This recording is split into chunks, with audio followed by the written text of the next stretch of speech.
Chapter 319. What was the most profitable industry in the next era? Energy and health. Everyone wanted to live, and everyone wanted to live to 100 years old. However, the food was becoming more and more unhealthy, the air was becoming more and more dirty, the high-intensity work pressure, the lack of exercise, and various diseases and even cancer were on the rise. At that time, hospitals and pharmaceutical factories engaged in the health industry would become the richest group in the world. People naturally needed to eat, drink, and poop.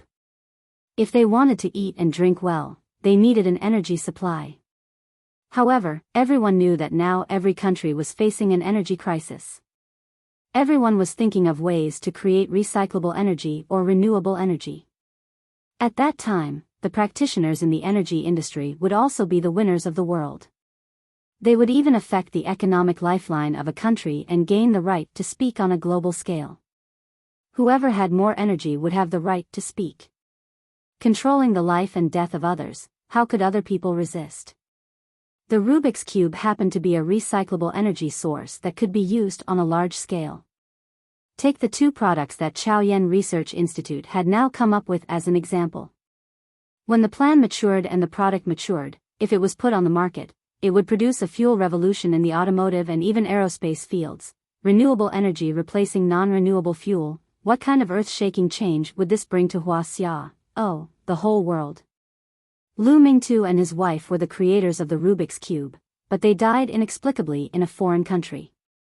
How many people died fighting for the Rubik's Cube?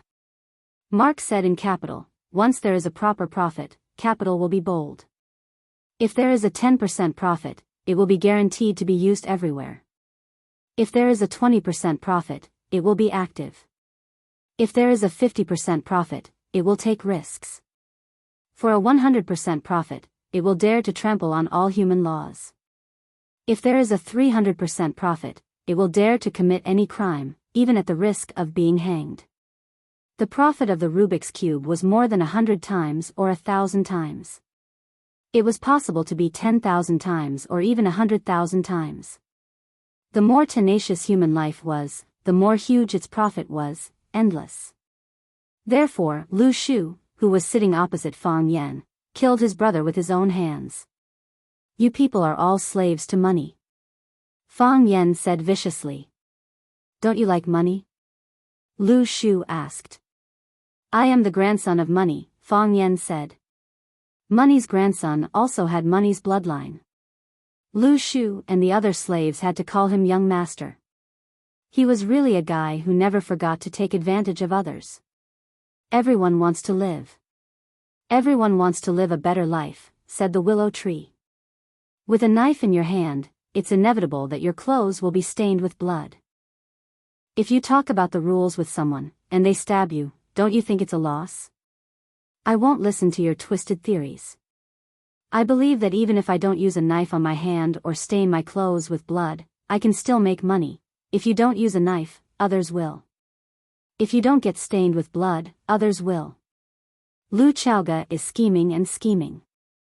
Are you sure she hasn't done anything in secret that you can't accept? I'm sure she won't, Fang Yan said. You trust her that much? It's better than trusting you. Lu Shu smiled and didn't get angry. He said, the Jiang family wants to cling to someone to protect themselves. This kind of thing is understandable. But, why would the Jiang family extend their thigh for them to cling to? You asked me to come here because you still don't understand the Jiang family's actions, right? The Rubik's Cube is a money tree. Everyone wants to take a few branches or roots away. I know that the Jiang family has their eyes on Huacheng. Naturally, it's for the Rubik's Cube. They're alone in Huacheng. They have to worry about you local tyrants joining forces to attack them. I can understand that they want to support a local force for their own use. I'm just curious, what did they ask you to do in the past? The willow tree hesitated for a moment before answering frankly, everything I've done is because I was instructed by them. As long as I can get the Rubik's Cube technology from Lu Chaoga or her aunt, they will share it with us, the Lu family. Is this fair to you? Of course it's not fair, said the willow tree. We charge and break through enemy lines, while they sit back and enjoy the fruits of our labor. How could this be a fair deal? But, who told them to be the Jiang family? If we didn't have their support, how could we get what we want from that old fox, Qiang Long Tan? Jiang Zhulu is nothing to be afraid of. Qiang Long Tan, you should have heard of the story of the yellow ox and the dog, right? It's really vivid. Later, we found out that the Rubik's Cube wasn't even in Longtu group. It wasn't even in the hands of the Jiang family's father and son. That's why they say that women are born actors. That woman suffered so much, and even when she was on the brink of death, she clenched her teeth and kept this secret. You participated in the incident at 10 Feet Abyss? Fang Yan asked with a chuckle. I know that you had a conflict with the Jiang family at 10 Feet Abyss. His right-hand man, the king of Xingyi, Bao Shi, lost to you. His other trump card, the hanged ghost fisherman, also said that your Tai Chi skill had reached the level of mastery. It would be difficult to win, and even if you did, it would be a Pyrrhic victory. He's an honest man. Fang Yan said with a smile. I heard that you were attacked again. You were shot in the chest, and that woman has been missing since that night. Later on, I heard that the woman is the young lady of the Qin family, Qin Yitian. She said that Jiang Junling's adopted daughter must be Qin Yitian's son, Qin Yitian. Crack. The teacup in Fang Yan's hand cracked, and then turned into a pile of ashes in his palm. What was even more amazing was that not a single drop of tea fell from the teacup. All the tea melted in his palm and turned into a puff of white smoke. What else do you know? Fang Yan asked. You care about her a lot. The willow tree looked at Fang Yan thoughtfully. She's very important to you, right? We've known each other for a long time, but this is the first time I've seen you so angry. She took a bullet for me. Fang Yan said. Heh. The willow tree made a sound of envy. Of course, it could also be a taunt. But from Fang Yan's point of view, what right did he have to taunt him? Letting a woman with such a background take a bullet for you? Am I listening to a modern version of the story of the princess and the hunter? What does Jiang Junling have to do with the armory? Their names are probably 3 words, and they both have the word military in their names. That's all I know. I'm 80% sure that they're connected. Those assassins were sent by Jiang Junling. Then he's really powerful. God knows if it's a good thing for me to cooperate with you. You have no way out. Fang Yan sneered. You relied on the distribution rights of the Rubik's Cube to gain the family's acceptance and attention. If we take back the rights, you'll have nothing. You'll be worse than the most pitiful beggar. Are you really a teacher? The willow tree shook its head. You're a devil teacher, right? Of course. Moreover, he is the most outstanding one, Fang Yan said. Just how powerful is the Jiang family? This question.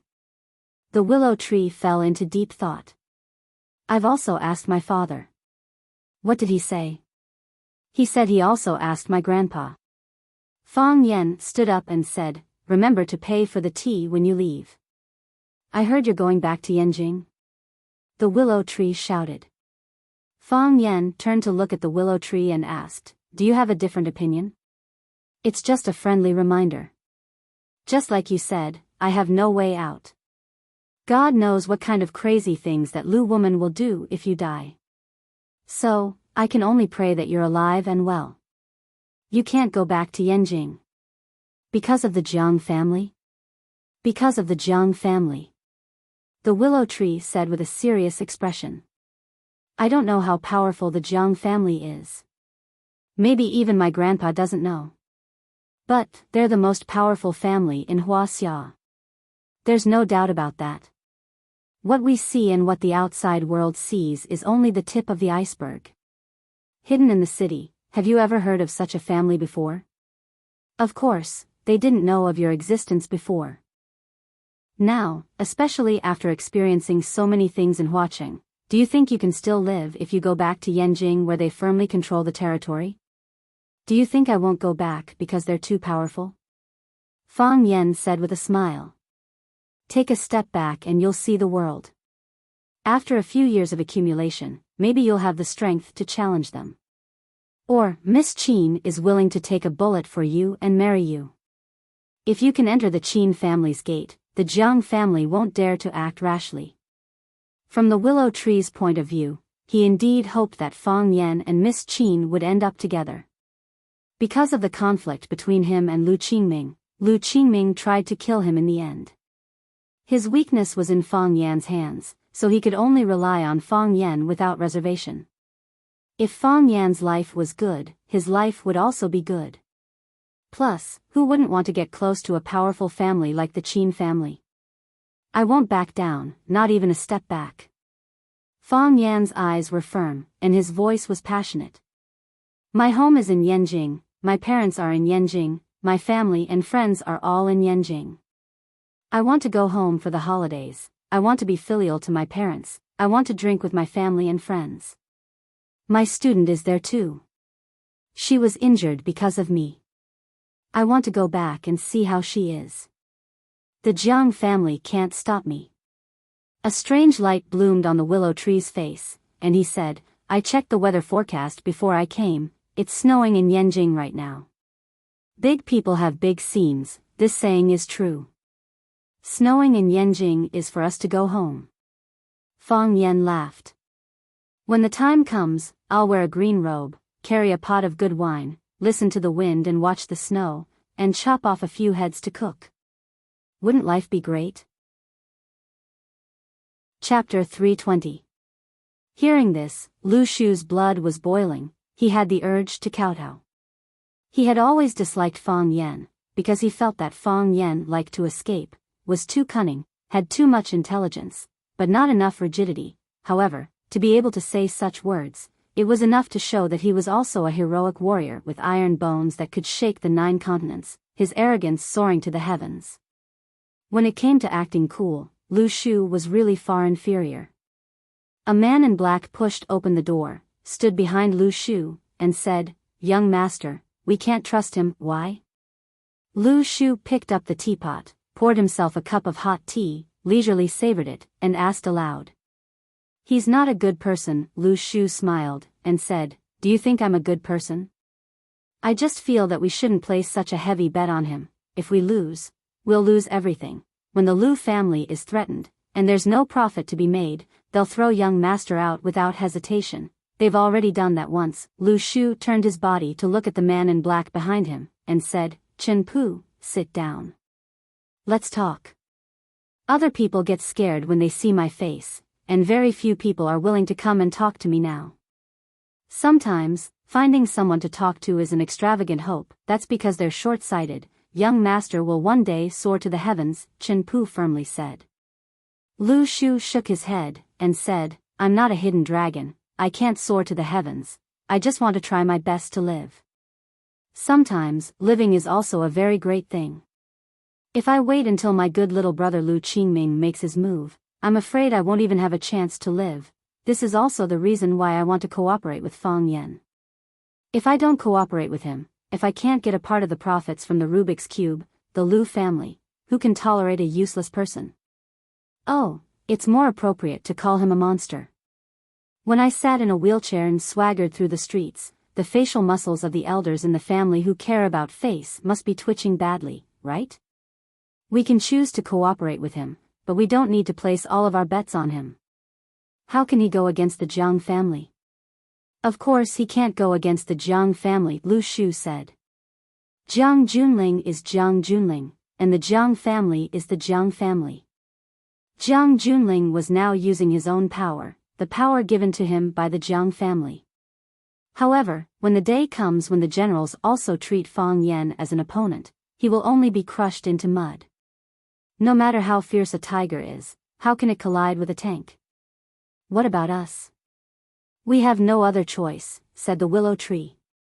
After I was heavily injured, Jiang Junling took a look at me and chose my younger brother, Lu Qingming. Lu Qingming is dead, maybe he will change his mind again. Lu Shu looked at Chen Pu sitting across from him and said, Chen Pu, don't let hatred blind your eyes. It's an extremely dangerous thing to do. I know that your family died at his hands.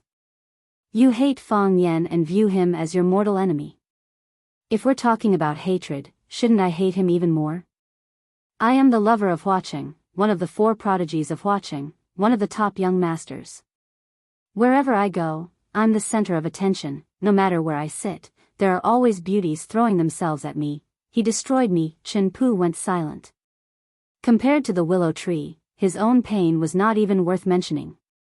His family was heavily injured and died, but Lu Shu, he was living a life worse than death. I'm not a good person, and there are no good people in our circle, Lu Shu said. But, we need to have our principles. Chen Pu pondered over the meaning of these 2 words. Jiang Junling had already abandoned me once, kicking me away like a piece of trash. It took me a lot of effort to crawl back up, ignoring everyone's ridicule and standing up like a clown. How could I kneel at his feet again? Every time we betray him, our value decreases by 50%. Betraying him twice in a row, our character becomes negative. When no one dares to take us in, and no one dares to stand up for us again, then we will truly be dead. From our bodies to our souls, we will be completely dead. Then Jiang Junling, he doesn't understand this? He understands. He is the son of Jiang Junling, the son of Jiang Junling. How could he not understand? Lu Shu coldly laughed, his bones were filled with a heart-wrenching hatred.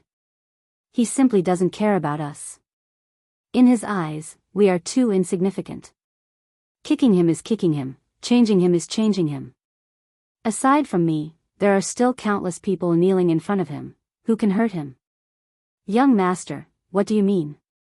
I'll bet again. Lu Shu gritted his teeth. Bet that Fang Yan will win? Bet on life and death, Lu Shu answered. If Fang Yan wins, I'll live.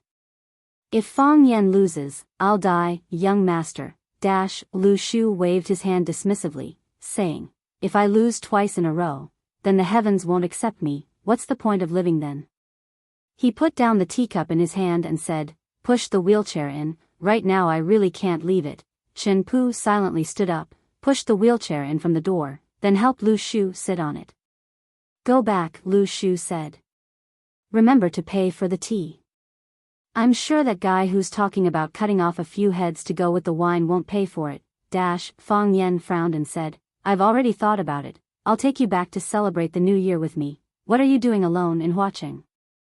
It's New Year's Eve, everyone else is having a family reunion, but you're here alone. What's the point? Fang Yan was preparing to return to Beijing tomorrow, so before he left, he had a meal with Lu Chaoga and discussed with her about returning to Beijing for the new year. When little aunt left, she entrusted Lu Chaoga to Fang Yan. Although Fang Yan didn't have time to agree or refuse before she left, Fang Yan had already accepted this task in his heart. In fact, Lu Chaoga really didn't need him to take care of her. On the contrary, she needed to take care of herself more. Lu Chaoga carefully cut the steak on the plate and said softly, I understand your good intentions. To be honest, I'm very happy to hear your invitation. Originally, I wanted to spend this new year with little aunt in Huaqing, but I didn't expect little aunt to not be able to make it. Thank you for your invitation. This let me know that I'm not alone in this world. At least there's still someone who cares about me, and someone who's afraid that I'll be alone. But, I have to stay. Lu Chaoga's voice was firm. Chaoyan technology is the biggest reliance for me to take revenge on the Jiang family, and it's also the condensation of all my efforts. The company has just been established this year. Although with the help of the Qin family, it quickly got on the right track, but, after all, it's too young and too weak. At this time, it can't withstand any big storms. The last assassin incident caused panic in the research institute, and it took me a lot of effort to calm them down. Others can do it too. Don't you have an assistant? I think that assistant is quite capable, Fang Yan comforted her. Others can't do it, Lu Chaoga said. They can maintain the normal operation of the company, but if there's a problem with the company, they don't know how to deal with it. Now is the critical period for the company to produce results. The internal situation is unstable, and there are strong enemies outside. I have to keep one eye open even when I sleep. In the past few months, I've never dared to turn off my phone. How can I leave at this time? But I'm worried that you'll be in danger if you're here alone, Fang Yan said. I'm worried that they'll do something to you when I'm not here. After you leave, I'll live in the research institute, Lu Chaoga said. After the last incident, the Qin family once again sent people to strengthen the research institute. As long as I don't go out, no one can hurt me. On the contrary, if I follow you to Yanjing, it'll be more dangerous. Compared to Yanjing, Huacheng is safer. At least, the Lan family and the Lu family don't want anything to happen to me at this time. Fang Yan nodded heavily and said, I'll tell them again. Thank you, Lu Chaoga said. After eating and drinking, Lu Chaoga got up to clean up the dishes. After drinking a cup of hot tea, Fang Yan got up to leave. I'll go back tomorrow, Fang Yan said. Then you'll have to wait, see you next year. See you next year. Lu Chaoga, who was wearing a white sweater, sent Fang Yan to the courtyard. The cold air hit her, and she couldn't help but wrap her arms around her chest to get some warmth. Her chest was already very big and full, but when she wrapped her arms around it, they didn't shrink even though they were being squeezed. Instead, they became even more perky, giving people a feeling that they were about to come out. Fang Yan stared at them with his eyes wide open, then looked away with a red face and said, Then I'll leave. You should go inside, it's cold outside, Fang Yan, Lu Chaoga called out. Fang Yan turned around and saw Lu Chaoga walking step by step to Fang Yan. She reached out and wrapped her arms around his waist, then leaned her head on his shoulder.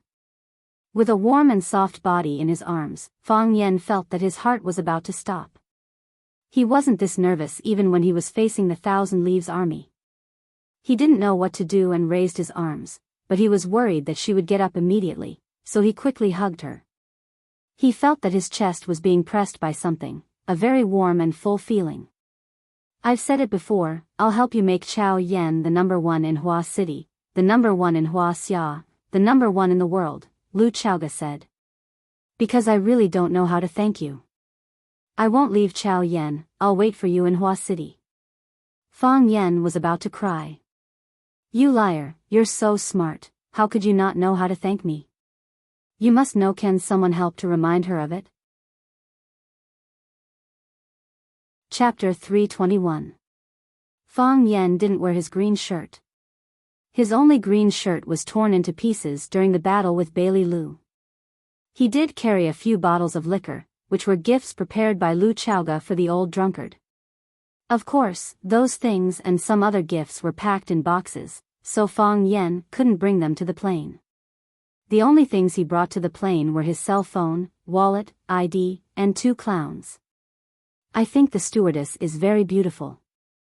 She has an oval face and fair skin, Fang Haohan said with his eyes wide open. I like the oval face. When she smiles, there are 2 dimples. I want to jump into the dimples and get drunk, Fang Yingying said with an intoxicated expression. You can't jump in with your fat body, right? Fang Haohan kindly reminded him. Fang Haohan, do you know how to talk? How am I fat? I'm sturdy, do you know what sturdy is? Fang Yingying was furious. He hated people calling him fat and accusing him of not being as handsome as junior martial uncle Fang Yan. Even if you jump in, Fang Haohan continued to stab him. That's not getting drunk, it's smashing people to death. Fang Haohan, our friendship ends here today. You stole junior martial uncle's 12 techniques of the Jade Room. Fang Yingying was shocked and said with a pale face, From tomorrow onwards, you are my big brother. Fang Yan looked away from the air travel magazine in his hand and looked up at Fang Yingying, who was sneaking around. Fang Haohan said, It's just a casual book. I stuffed it into my pocket when I left home. I don't understand, why are you 2 old virgins studying that kind of science? Fang Yingying and Fang Haohan looked at each other and lowered their heads in silence. What? Are you embarrassed to say it out loud? Fang Yingying said. Fang Haohan wanted to push Fang Yingying out again. Fang Yingying had learned to be smart this time. If Fang Haohan betrayed him, it would be better to confess himself. He quickly said, I think we have to be better than Junior Marshall Uncle in one aspect. Junior Marshall Uncle is too outstanding. We feel pressured around you. And then? We can be fat, we can be ugly, but we can't have no self-respect. We want to beat you once, we want to be ahead of you in one thing, and then? We want to end our virginity before you do.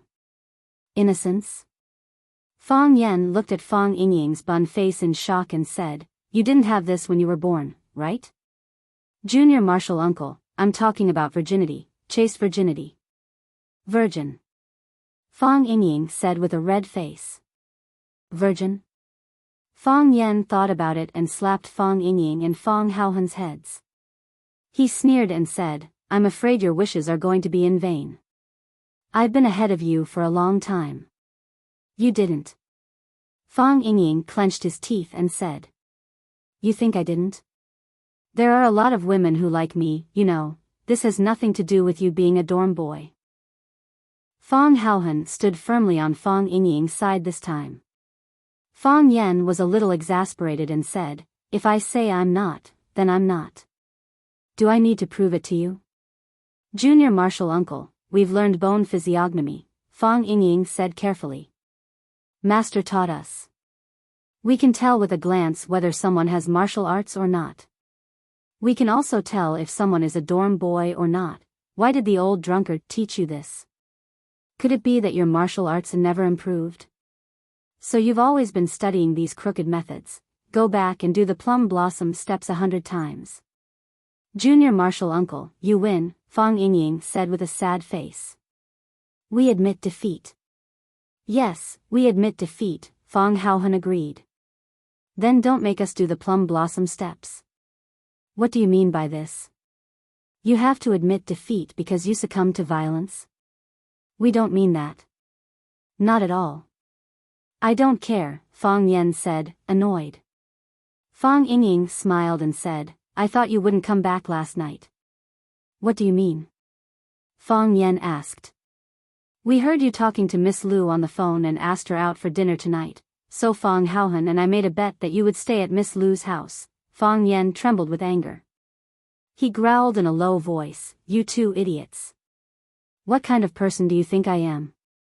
Seeing that Fang Yen was really angry, Fang Yingying and Fang Haohan apologized again and again, saying that Junior Marshall Uncle had misunderstood them. They didn't mean it that way at all. They believed in Junior Marshall Uncle's character. Even if all the men in the world did that kind of thing, Junior Marshall Uncle would refuse without hesitation. They didn't even send me an invitation, how could I stay? Thinking of what happened last night, Fang Yen felt a little sad. How could there be such a person? Hugging and hugging, when they just entered the plot, you sent them to the door and said Happy New Year, see you next year. As a determined teacher, what Fang Yen hated the most was people who gave up halfway. What great achievements would they have in the future? Thinking of how he was going to be looked down upon by these two idiots, Fang Yingying and Fang Haohan, Fang Yen wanted to beat them up. This year's snow came earlier than usual. When the plane landed at Yanjing International Airport, except for the runway that had been cleared, the ground was a vast expanse of white. The entire Yanjing International Airport was a black and white ink painting. The runway was black, and the snow-covered areas were white. I finally saw snow. Someone exclaimed in the rear cabin. That was the first time tourists from the south made a joyful cry when they saw snow. A knowing smile appeared on Fang Yan's face. After leaving home for half a year, he finally came back. Winter was winter when it snowed. He liked this world that was covered with ice and snow. When the cabin door opened, Fang Yen left with Fang Yingying and Fang Haohan. Goodbye. The beautiful air stewardess bowed. The one with the oval face is prettier, Fang Yen said to Fang Yingying and Fang Haohan behind him, as if he had made the final decision. Her breasts are fuller. Speaking of the word fuller, he thought of something familiar. What was it? Fang Yen was in a good mood and liked everything he saw. Of course, there were also people he didn't like. A group of people in black walked towards him, or rather, they walked towards where he was standing. Fang Yen gave Fang Yingying and Fang Haohan a look, Then the three Marshall nephews moved to the side of the aisle. The aisle was narrow, and there were too many people on the other side. If they collided head-on, there was naturally no way they could pass. There had to be someone who moved aside. Fong Yen was willing to be the person who moved aside. Didn't the public service announcements often say that when everyone takes a small step back, society takes a big step forward? Unexpectedly, the group of people in black stopped in front of Fong Yen. The leader was a young man in a black suit. The man was very handsome and had exquisite facial features. He was the kind of handsome man who could be the captain or the image of any idol group. The handsome man adjusted the gold-rimmed glasses on the bridge of his nose and asked with a smile, "Fong Yen?" His smile was very good-looking, as if it could melt the ice and snow of the outside world. Even the two air stewardesses who were standing at the door of the cabin were dazzled and forgot to say a sweet goodbye to the guests when they left. The group of people in black blocked the aisle, and the guests who came out first did not dare to approach. The people in front did not dare to go, and the people behind could not go, so there was a lot of noise in the cabin. Many people did not know what was going on outside. "It's me," Fong Yen said frankly. Since they had come to the door, it was impossible to hide his identity. "Someone wants to see you," the handsome man said. "Oh, I forgot to introduce myself, I'm Muing." "Muing?" Fong Yan's eyes narrowed. The dragon in the sea, the tigress on the ground, and the eagle in the sky. The handsome man habitually adjusted the glasses on the bridge of his nose again and said, "If I remember correctly, the person you're talking about is me. I don't think you're very busy right now, come with me." "Sorry, I can't go with you," Fong Yen said with a smile. "When I got on the plane, my mom started to cook my favorite beef tendon. I'm in a hurry to go back for dinner. If I go back late, the meat will either be cooked or the bones will cool, and the taste will change." Muing was not angry. He looked at Fong Yen and asked, "Are you seriously rejecting me?" "Look at my face," Fong Yen said. "Am I smiling?" "The people I want to hire have never failed," Muing said. He smiled again, revealing 8 neat, snow-white teeth. Fong Yen sighed in his mind. It was a pity that this guy didn't become an actor to make little girls scream and cry. "Don't make it hard for me, and I won't make it hard for you, okay? We're both polite people. You're making it hard for me by asking me to go with you, don't you realize that at all?"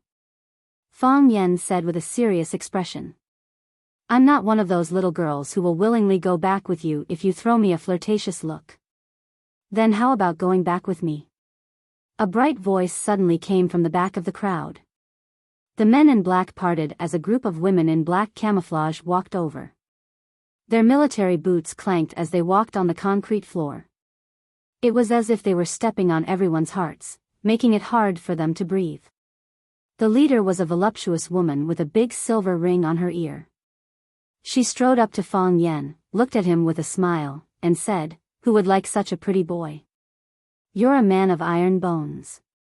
Come back with me, okay? I'll buy you some candy." The woman's facial features were rough, but they didn't look ugly when put together. Instead, they gave her a strange sense of beauty. She was tall, strong, and voluptuous, like a beautiful aggressive heifer. Every man who saw her had a desire to conquer her. Fong Yen looked at the pretty boy, Muing, and then at the camouflaged woman who was standing in front of him, wanting to hold him in her arms and dote on him. He squinted his eyes and smiled, saying, "Both of you want me to go with you. It's really hard for me to choose. Why don't you two fight it out? I'll go with whoever wins." Chapter 322. If two children were fighting over the same apple, and the father said that if the two of them went out to fight, the winner would get the apple, then the two children might actually go out and fight. However, Fong Yen was facing two adults with high IQs. He asked them to go out and fight, and he would go with whoever won. Wasn't he crazy? Did he think they were idiots? What happened next shocked everyone. Hearing Fong Yan's words, Eagle Moo smiled and nodded. "That's a good idea, fair and just. No one will lose out, and no one will gain an advantage. The camouflaged woman also grinned. Her plump lips curled up slightly as she said, I've long wanted to give you a good beating, pretty boy. A perfectly fine man growing up to look like a sissy like you. It's disgusting to look at. Then let's begin. Eagle Moo said. At the same time, I also don't like women who look like you. Fight here? You might be shameless, but I'm not. If we fight in full swing on such a cold day, other people won't be able to bear the cold, the camouflaged woman said with disdain. If you want to fight, then fight somewhere else. Don't stop other people from going home and reuniting. Leave this to us, Eagle Moo said. I have a very good place to recommend. Then what are you waiting for? Lead the way, the camouflaged woman said. Eagle Moo glanced at Fang Yen and said, I have to admit, you're a lucky guy, even luckier than me. Saying so, he led the group of black-clothed people out of the passage. I'm a lucky guy, there's no need to deny that. But, what does luckier than you mean? Do you think you're that lucky? Fang Yen secretly thought, but didn't say it out loud. It wasn't that Fang Yen was afraid of losing to Eagle Moo, but because Eagle Moo had already found his target, so why would he stick his face in front of him and say something stupid like you want to fight me? The camouflaged woman pinched Fang Yan's face and said, I'm called Tigress, but I'm not a tigress, little brother, don't forget big sister. Saying so, she also led her female army away. Fang Yingying looked confused and said, are they really going to fight? Isn't that too childish? Fang Yen glanced at Fang Yingying and said, they are not childish. If either side comes alone, we have to go with them today. But the fact that the two teams appeared at the same time and formed such a stalemate, this was not a coincidence. Someone sets a trap, someone breaks it. Is someone helping us? Fang Haohan asked. Fang Yen nodded and said, if someone wants to know our flight number, it's just a phone call away. Don't make it public. We'd better hurry back. Who knows if there will be a third group of people inviting us to their homes. Being too popular is sometimes a burden. The three martial nephews were planning to wait until Mu Ying and the tigress were far away so they could escape. However, Mu Ying and the tigress both stopped at the end of the corridor and turned to look at Fang Yen. The tigress hooked her finger at Fang Yen and said, what's wrong? Little brother, are you in such a hurry to say goodbye to your sister? That won't do. You are our bet.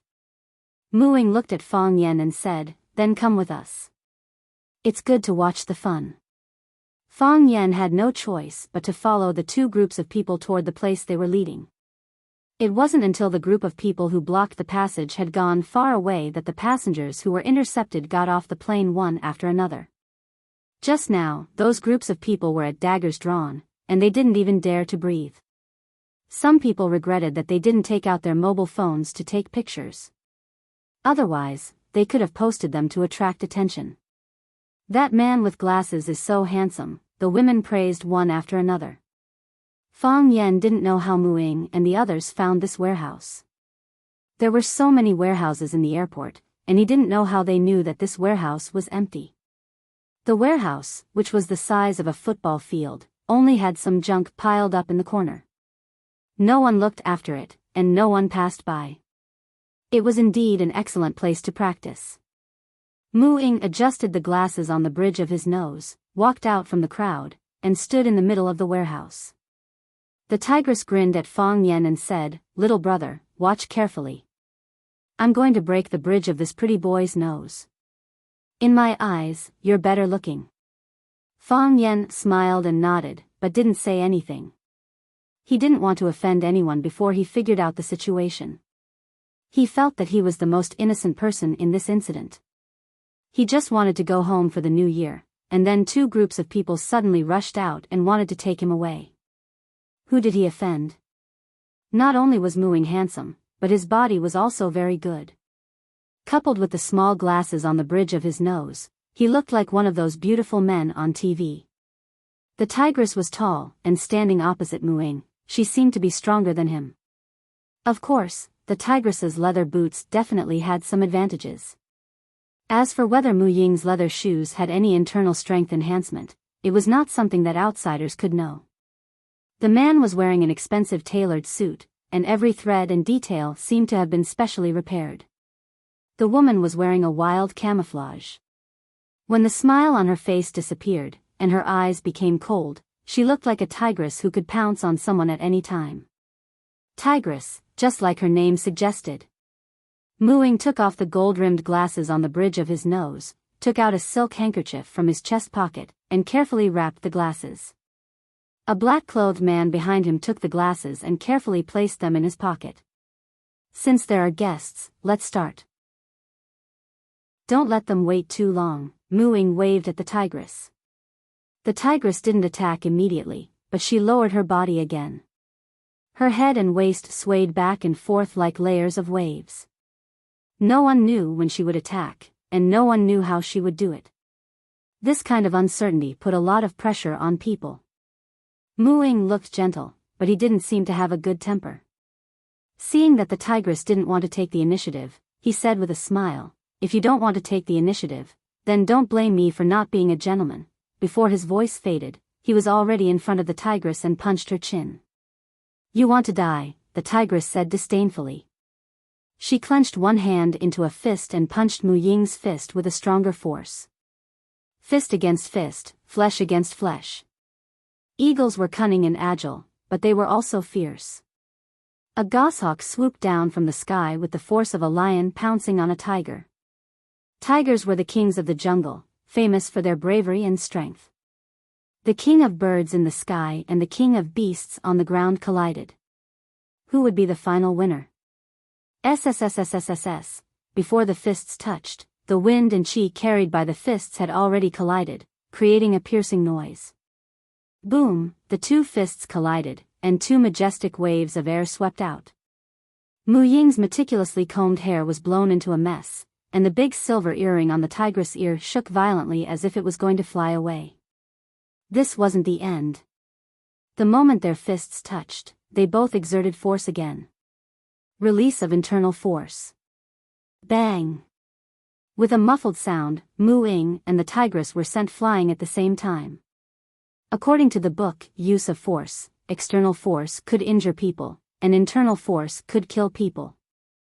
In other words, using the same amount of force, external force could severely injure someone, while internal force could directly kill someone. This was also the reason why countless martial artists wanted to practice internal force but couldn't find the right path. Zhang Chen was a classic example.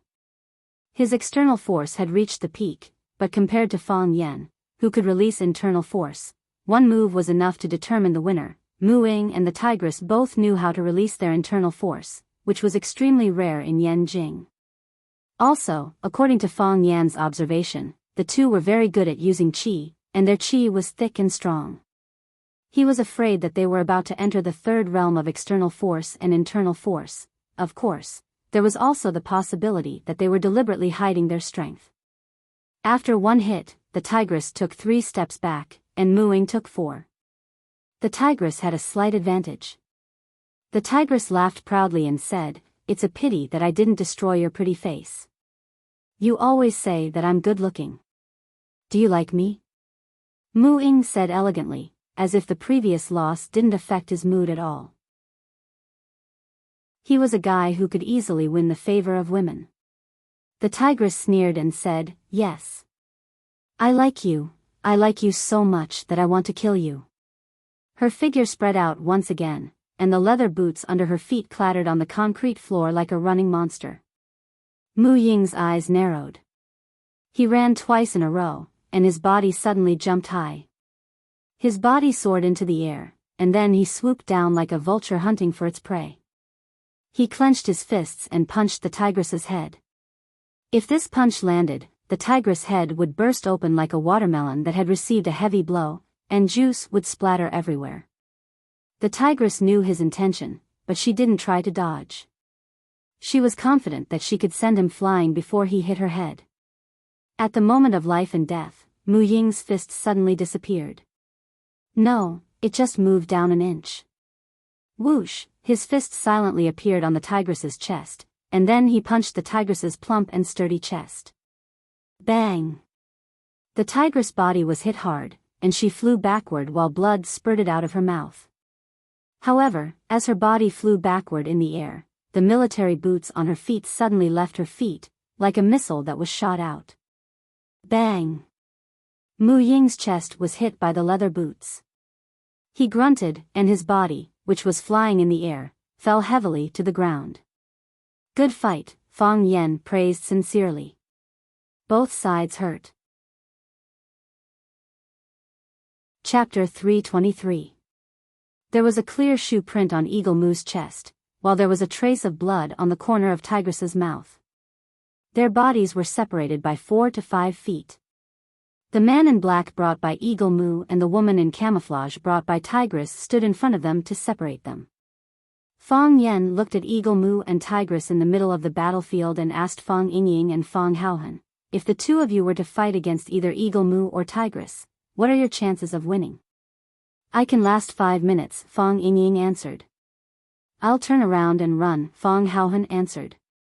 Fang Yingying felt that Fang Haohan's answer was a bit more intelligent than his, so he angrily said, Junior Marshal Uncle said it's a match, but you turned around and ran? What kind of match is that? Isn't running away a disgrace to the Fang family?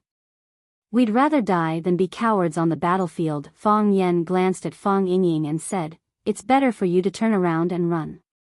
Those two, they really aren't people you can handle, that's all there is to it. Fang Yingying was unconvinced. They aren't as fast as I am. Let's not talk about the strength they displayed and the power they unleashed. I suspect they're hiding their true strength. Hiding their true strength? It's just a show, is there a need to fight so hard? Fang Yan smiled. Show? Fang Yingying and Fang Haohan were confused. They're fighting so hard just to put on a show? To show who? To show the people behind them. To show the people who asked them to invite them. Fang Yan smiled. That's not easy. Tigress glared at Eagle Moo and cursed. I knew a sissy like you wouldn't have the guts to fight me fair and square. You only know how to use tricks. Eagle Moo wiped the shoe print on his chest with a handkerchief in disgust and said, even the shoes are hidden weapons. Who's the real scumbag here? That's your punishment. Fight me again if you dare. I can even fight another 10 rounds. Fang Yan didn't say a word and waited with a face full of admiration. However, the two of them said that they would fight another 10 rounds, but they were reluctant to start. The tigress turned to look at Fang Yan and said, little brother, are you anxious? No, no. Fang Yan waved his hand. You guys fight your own battles, don't worry about me. The two of you are highly skilled, and your strength is strong. I admire you from the bottom of my heart. I was so engrossed in watching that I didn't notice the passage of time. Eagle Moo laughed and said, that's true. We will fight our own, and when the sandpiper and the clam fight, the fisherman will reap the spoon. We will both be wounded, and then none of us will be able to take you back. Am I right? Fang Yan didn't hide it anymore. He smiled and said, with your current state, you can't stop me if I want to leave, right? The tigress was overjoyed and pointed at Fang Yan, bold, this is the kind of man this tigress likes. Eagle Moo also smiled and said, you really know how to take advantage of others. We really can't stop you now, you can go. Fang Yan waved his hand and told Eagle Moo and the tigress, to be honest, I think you two are a good match. Thank you for welcoming me, we'll meet again in the future. The tigress was angry, but Eagle Moo was even angrier. The tigress looked at the three of them walking away and smiled. I heard that Eagle Moo never fails when he invites people. Is today an exception? It is an exception. Eagle Moo pushed up his gold-rimmed glasses and answered honestly. Not being able to invite the guests back, that master of yours is probably going to be furious, right? The tigress mocked. I didn't manage to invite the guests back, and neither did you. Eagle Moo laughed. The young lady must be very happy to hear such news. Why would she blame me for not doing a good job?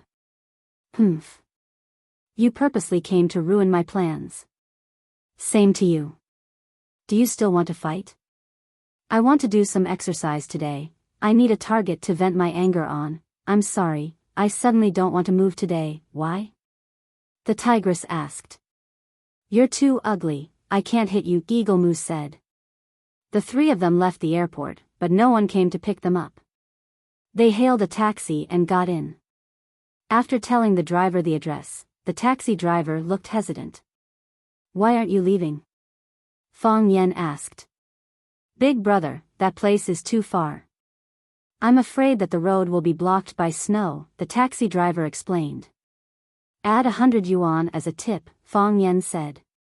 "Big brother, it's not about the money, I'm just afraid that the wheels will get stuck. If that happens, I won't be able to call for help. Add 200 yuan as a tip," Fang Yan said. "Brother, you're a kind person. With these 200 bucks, even if the wheels get stuck, it'll be enough for me to call for a tow truck. Sit tight, we're leaving now. I promise I'll send you back for dinner." "No problem." So, the taxi crushed the snow on the ground and left a trail of dust behind. After Fang Yan and the other two left, Eagle Moo and the tigress came out from another exit. They left in their own cars. There were still people waiting for them in Yanjing City. Swallow Dock. It was a very strange place. It looked like a town, but it also looked like an isolated village. It belonged to Yanjing City, but it was very far from Yanjing City. Although it was called a suburb, it was built beautifully, classically and solemnly. Fang Yan's home was here. Screech, the taxi stopped in front of the stone monument of Swallow Dock. The driver pointed at the road that hadn't been cleared and said, "Brother, there's really no way to go forward. The road ahead is covered by snow, who knows if there are pits in it. Can you walk a few steps?" "Sure." "Then I'll walk a few steps," Fang Yan said. He didn't want the taxi to send him directly to the door, he didn't think he was ready. The three got out of the car. When the taxi driver left, he politely gave them his business card and said that if they needed a car, they could call him at any time. After getting a positive answer from Fang Yan, he turned around and left. Fang Yingxiong and Fang Haohan's faces were filled with excitement, and they had the awe-inspiring aura of someone who had just returned home. Fang Yan was a little timid. The closer he was to home, the more nervous he was. When he left home, he didn't look good, and now he was a little embarrassed. The closer he was to home, the more timid he was. "Junior Marshal Uncle, let me carry the suitcase." Fang Yingying picked up the heaviest suitcase. Inside were gifts that Lu Chaoga bought for the elders of the Fang family. If he carried it back, it would naturally be pleasing. Fang Haohan was a little slow, so he had to pick up Fang Yan's suitcase. He stared at Fang Yingying with dissatisfaction, blaming him for not being loyal. Fang Yan's hands were empty, and his heart was empty. The shoes of the three stepped on the snow, making a kacha-kacha sound. The familiar street, the familiar alley, the familiar river embankment, the familiar willow, kacha, Fang Yan suddenly stopped in the snow. Fang Yingying and Fang Haohan, who were walking in front, turned around at the same time and looked at Fang Yan in confusion. Fang Haohan asked, "Junior Marshal Uncle, why didn't you walk?" "Junior Marshal Uncle, did you forget something?" Fang Yingying asked. Fang Yan didn't answer. He looked straight ahead with a cold gaze. Fang Yingying and Fang Haohan turned around at the same time, and the expression on their faces instantly became cold. In the world of ice and snow, a small white dot was quickly flying towards them. The white dot became bigger and bigger, and its speed also became faster and faster.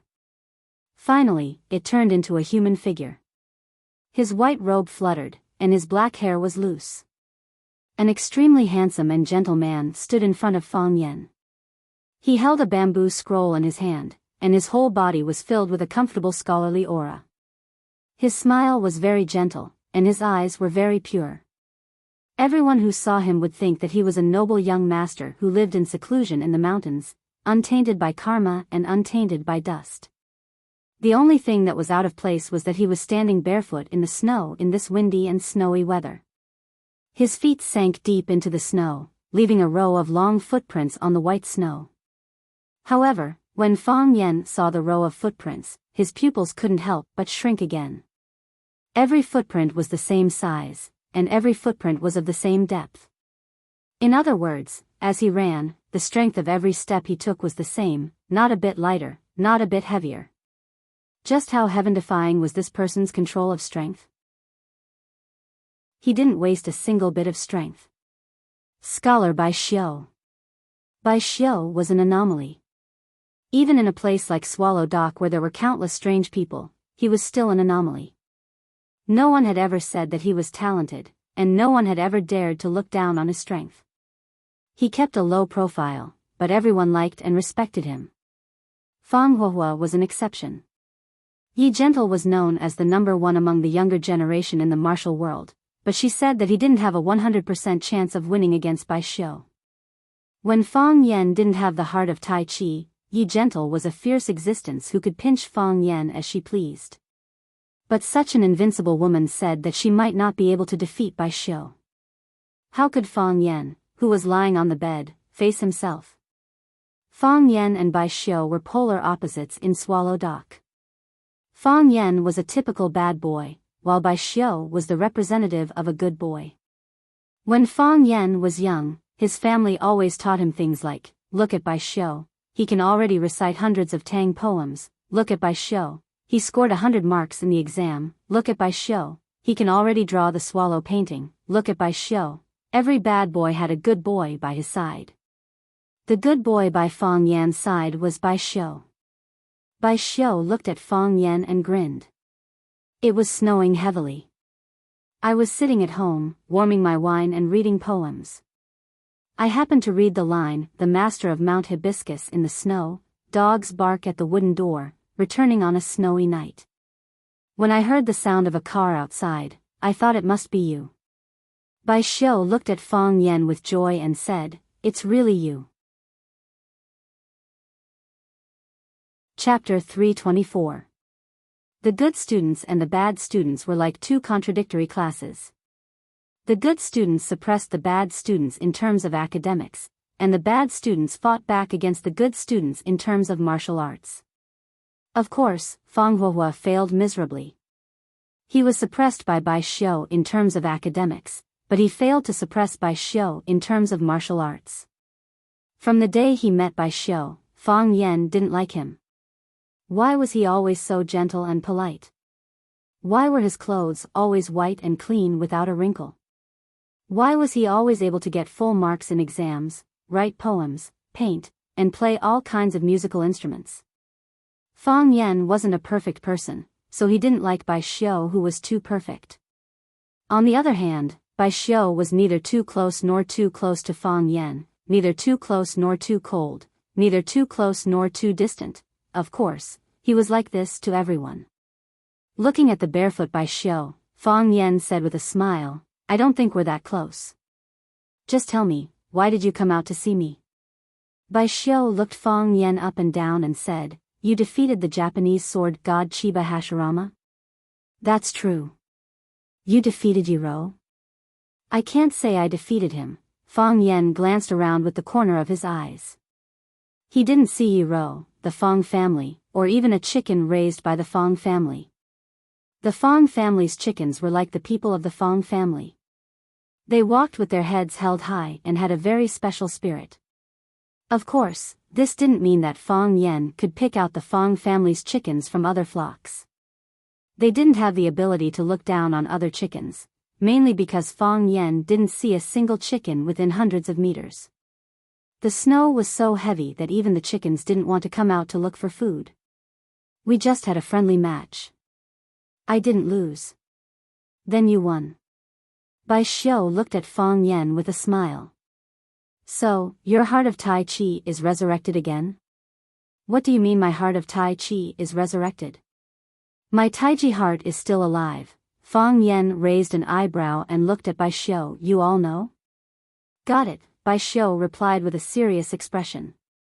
"Because the heart of Tai Chi disappeared, you were worried about being beaten and humiliated by Yi Ro, so you ran away and didn't dare to accept the challenge. Everyone in Swallow Dock knows about it." Fang Yingying was furious and said, "Who said that our junior martial uncle's heart of Tai Chi has disappeared?" "Our junior martial uncle's heart of Tai Chi has always existed. Not only does it exist, but it has also risen by a very, very large realm." The reason why our junior martial uncle ran away, not to run away, but to leave, was because he didn't want to hurt Miss Yi. Junior martial uncle's heart of Tai Chi was improving too fast, and his strength was getting stronger and stronger. He was worried that he would defeat Miss Yi in this year's competition. Miss Yi is such a proud and arrogant person. If she fails, how sad will she be? That's right, Fong Haohan echoed. Junior martial uncle didn't want to fight with Miss Yi because he cared about her. Otherwise, junior martial uncle wouldn't have left. Besides, even if junior martial uncle left because the heart of Tai Chi disappeared, now junior martial uncle's heart of Tai Chi has come back, and it has improved greatly. Isn't this a good inspirational story? In the eyes of Fong Yingying and Fong Haohan, their junior martial uncle Fong Yan was a disabled but strong-willed person. After the heart of Tai Chi disappeared, he didn't want to give up. He endured humiliation and ran away from home to regain his confidence and become a real strong human being. Finally, through his hard work and luck, he finally succeeded. The school should write the story of junior martial uncle Fong Yan into the textbooks. Bai Xiao laughed as he looked at Fong Yingying and said, "Hero, you're getting fatter and fatter. Life in Huaqing isn't bad, right?" Fong Yingying opened his mouth and laughed until he was about to cry. Why did you praise a parent for being fat? Don't you know how to chat? Bai Xiao looked at Fong Haohan and said, "Hero is still as thin as before. You should find a doctor to treat your illness. It's not good to eat glass all the time." Fong Haohan's expression was calm as he said, "Being able to eat glass is already very good." Bai Xiao looked at Fong Yan and said, "Hero is right. Your experience is really inspirational. If you agree, I'll consider writing it into the textbooks for the students." There was a school in Swallow Dock. It had a very old name. Regardless of age, knowledge was taught by a few knowledgeable people. Tang poetry, song poetry, 3-character classic, disciple rules. They could also talk about classics, history, mathematics, music, and painting. The teacher could teach whatever they wanted to teach, and the students could listen to whatever they wanted to listen. The teacher was natural, and the students were free. The parents of Swallow Dock would send their children to the school to learn. Even some teenagers or elderly people who had nothing to do would find a chair at the back of the classroom to listen to the class or take a nap. Of course, no one forced them to come to class. If you wanted to send your child to a noble school or a bilingual school, that was your freedom. However, if someone really did that, they would definitely be ridiculed by the people of Swallow Dock. In the eyes of the people of Swallow Dock, the school in Swallow Dock was the best educational institution in the world. If you sent your child to another place to learn, it would undoubtedly be a denial of Swallow Dock's culture. Not everyone was qualified to be a teacher in Swallow Dock. Fong Yan tried, but didn't get the interview. On the other hand, Bai Xiao was personally invited by the school to teach the students. The reason why Fong Yan went to Huaqing to be a teacher was probably because he wanted to rebuild his confidence. Of course, it was more likely that he needed a job at that time, and his grandfather happened to be the old headmaster of Rosefinch Secondary. That won't be necessary. Fong Yan refused. I'm a low-key person. I don't like to be the hero of a story or the superhero who saves the world. A bowl of porridge, a cup of tea, and a simple life I want. That's enough. Bai Xiao smiled and nodded. Up to you. After saying that, Bai Xiao didn't have any intention of leaving. Fong Yan looked at Bai Xiao with an unfriendly gaze. You want to fight with me? No. Bai Xiao acted as if he had heard something very ridiculous. He waved his hands in denial. His pale cheeks flushed red. It seemed that Fong Yan's words had greatly stimulated him.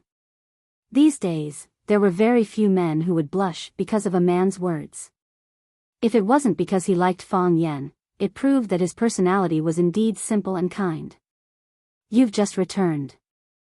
I don't have any intention of fighting with you. I just heard that you've regained the heart of Tai Chi and improved in the Tai Chi realm, so I'm very curious. So, you still want to fight with me? Fang Yan looked coldly at Bai Xiu. This was what he disliked the most about Bai Xiu.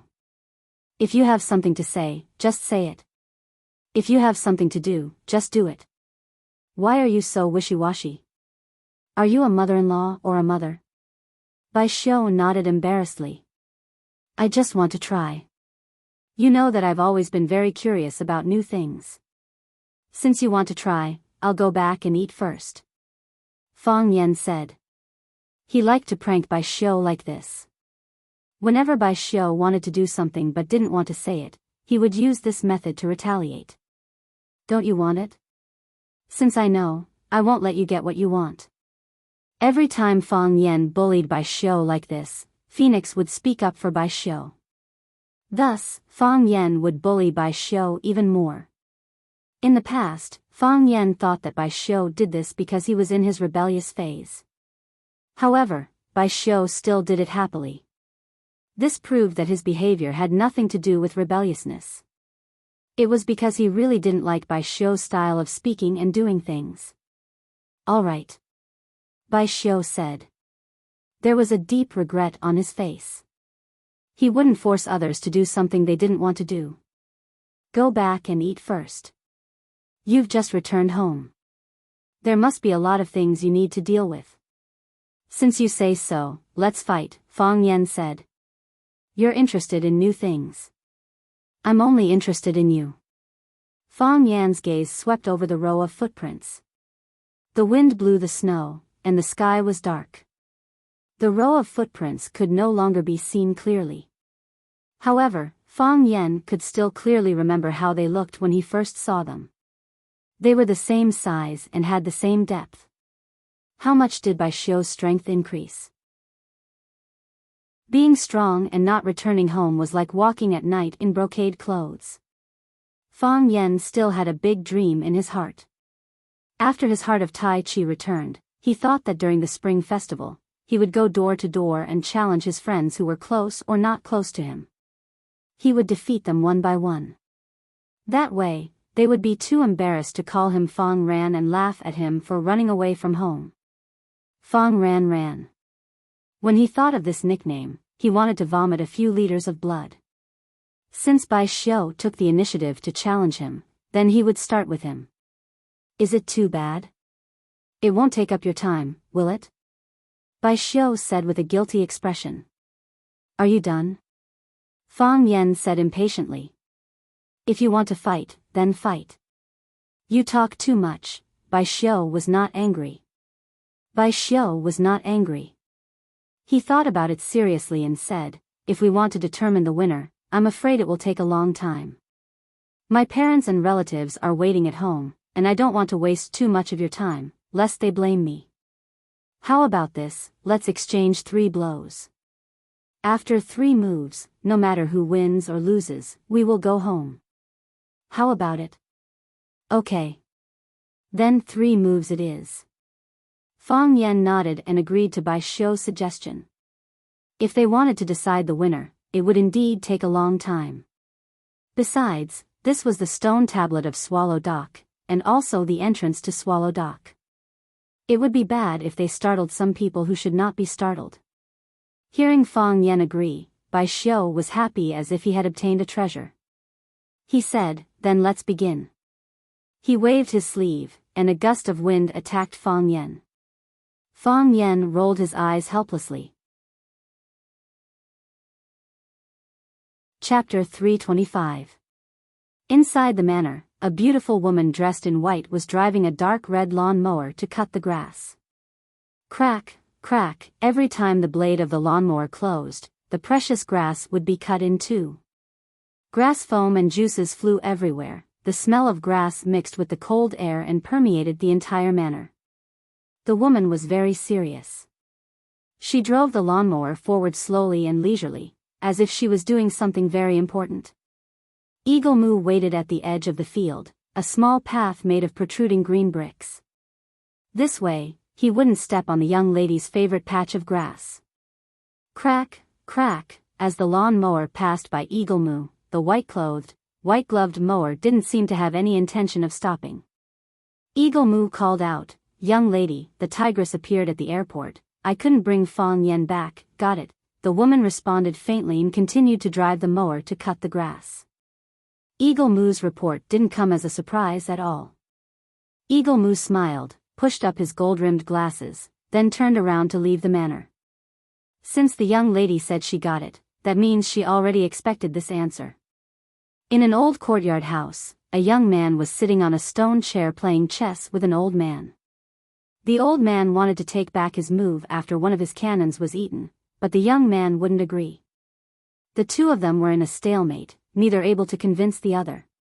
Knock knock, the sound of someone knocking on the door could be heard. The old and leaky wooden door swayed gently, but no one pushed the door open to enter. The old man pushed the chess piece forward and said, "I hate it when I'm playing chess the most.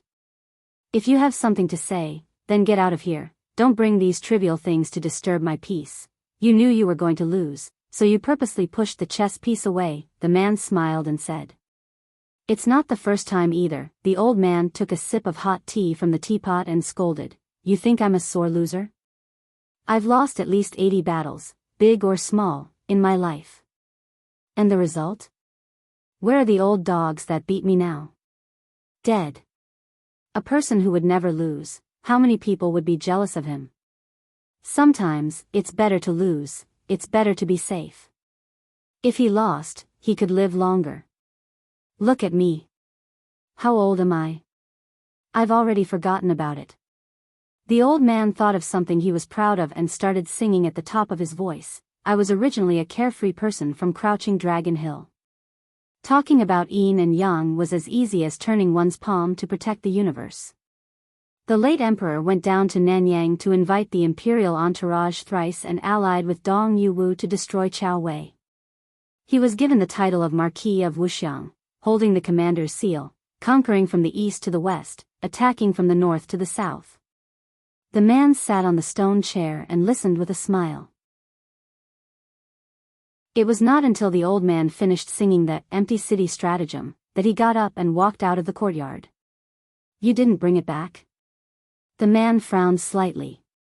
The tigress looked at the man and spoke in a respectful tone. Eagle Moo interfered. "We had a big fight, but the target went missing." The expression on the man's face gradually softened as he said, "It's not surprising that they knew we would take action.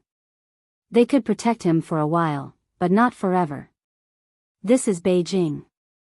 The man stepped over the threshold of the small courtyard and headed outside.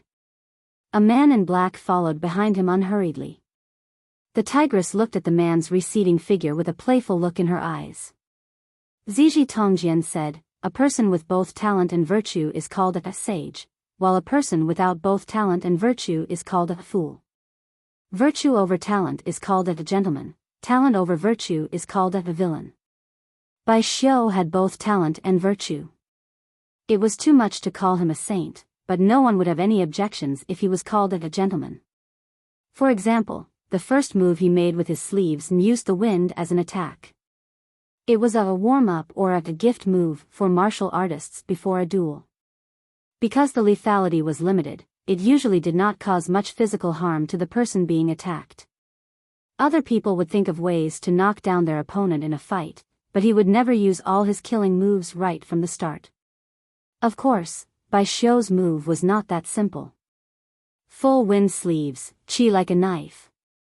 The so-called wind knife was to turn the wind into a knife, and the knife was invisible. Bai Xiu just casually waved his sleeves, and countless cold winds turned into an invisible wind knife, slashing toward Fang Yan's chest. The knife was invisible, but it carried the wind and was extremely powerful. Whoosh! Fang Yan gathered his strength in his dantian, and fiercely punched out. The iron fist met the blade of the wind knife. The wind knife lasted for a breath of time before collapsing, scattering everywhere. Fang Yan retracted his fist, and looked at Bai Xiu. "We are all adults, don't play this kind of children's game. You know this level of duel can't hurt me, and it can't test my ability. If it's for the sake of being a gentleman, then it's really not necessary. Save it for someone else."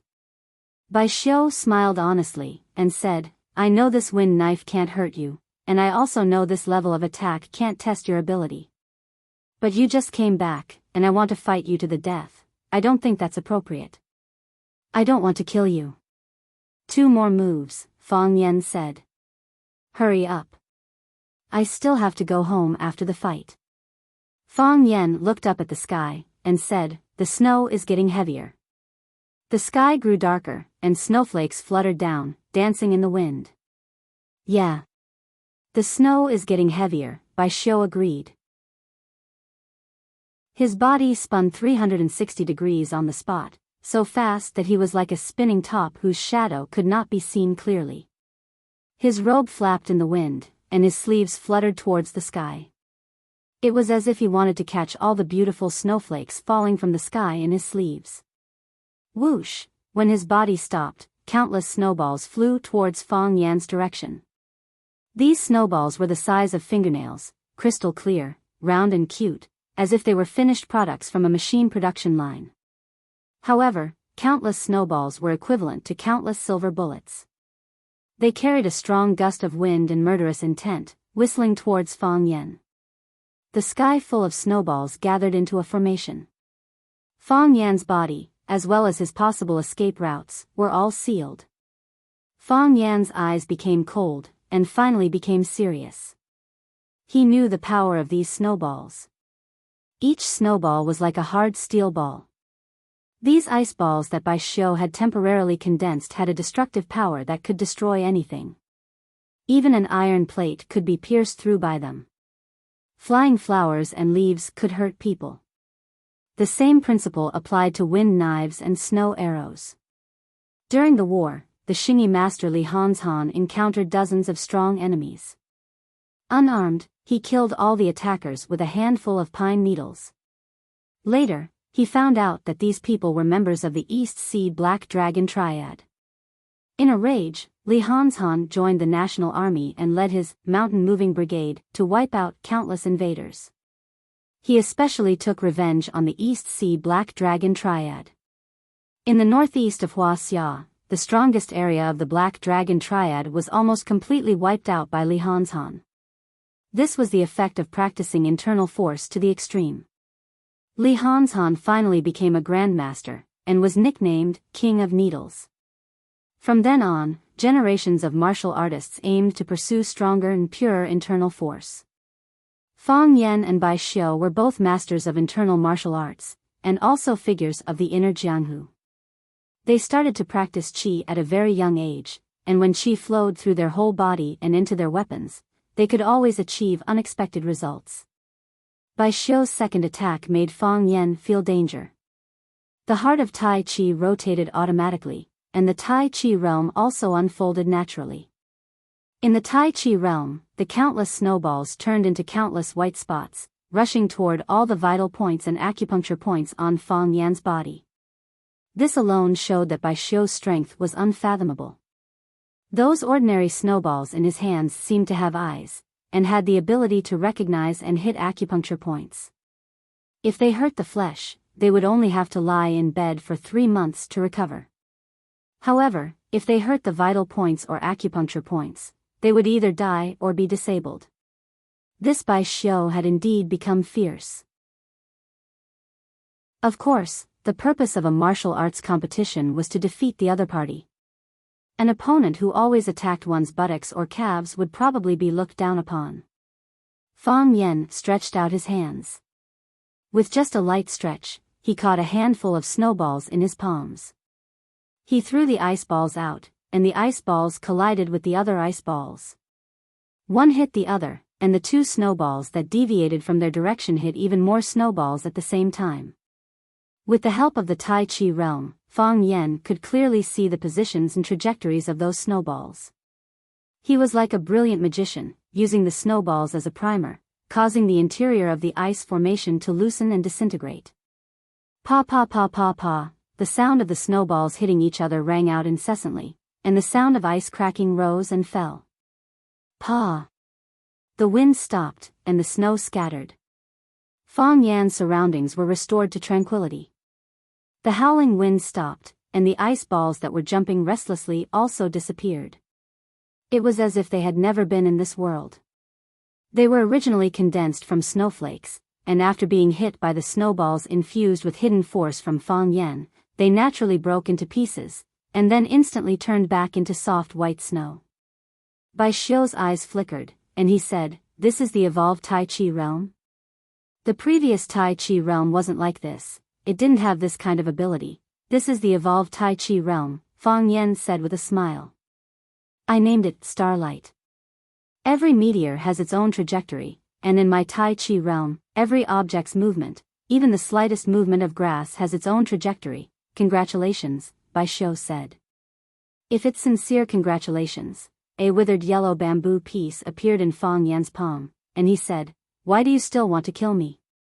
There were words on the bamboo piece, the first line of the Sleeping in the Snow with the Master of Hibiscus Mountain. The sun sets in the distant mountains. Chapter 326. Bai Xiu held the bamboo slip in his hand.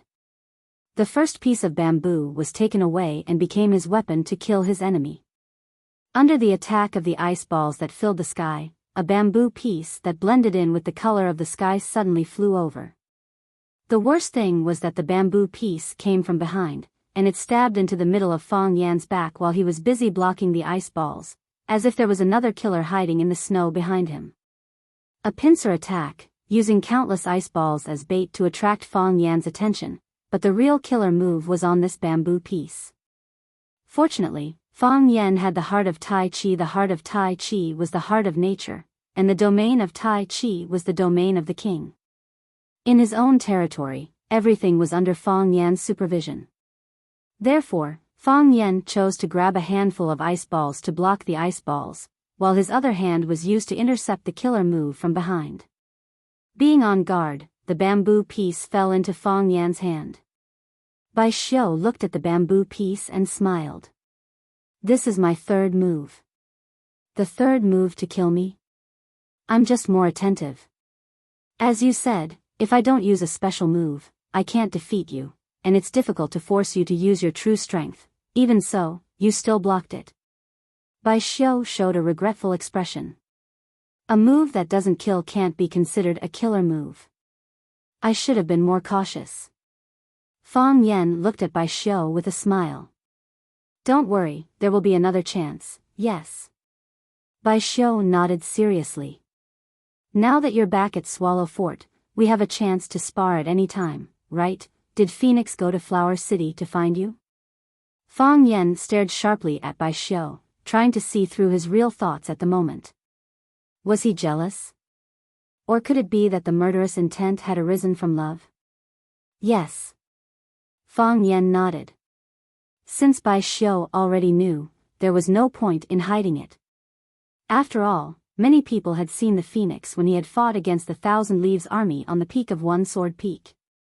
A shy smile appeared on Bai Xiu's face again as he said, "Thank you." "Thank you? What are you thanking me for?" Fang Yan asked. "Thank you for taking care of her for me," Bai Xiu said matter-of-factly. "Aren't you worried?" "Worried? I'm worried that we'll rekindle our old feelings," Fang Yan said. "The two of you never had any feelings for each other. How could you have rekindled them?" Bai Xiu asked with a puzzled expression. Fang Yan felt like he had been stabbed in the chest. He waved his hand and impatiently said to Bai Xiu, let's go back to eat." "Goodbye," Bai Xiu said with a smile. By the time Fang Yan, Fang Yingying, and Fang Haohan had gone far away, Bai Xiu was still standing straight in the snowstorm. He pulled his right hand out from behind his back and looked at the red line mark in the middle of his palm with a slight frown. He took out another piece of bamboo from the bamboo slip, then used it as a knife and used it to make a cut on his palm. His flesh split open and blood gushed out. His palm and the gaps between his fingers were instantly dyed red with blood. The shallow red line was actually a living creature. Perhaps it had sensed danger and wanted to burrow deeper into his flesh. Bai Xiu's fingers shot out like lightning and pinched one end of the red line with 2 fingers, forcibly pulling it out of his palm.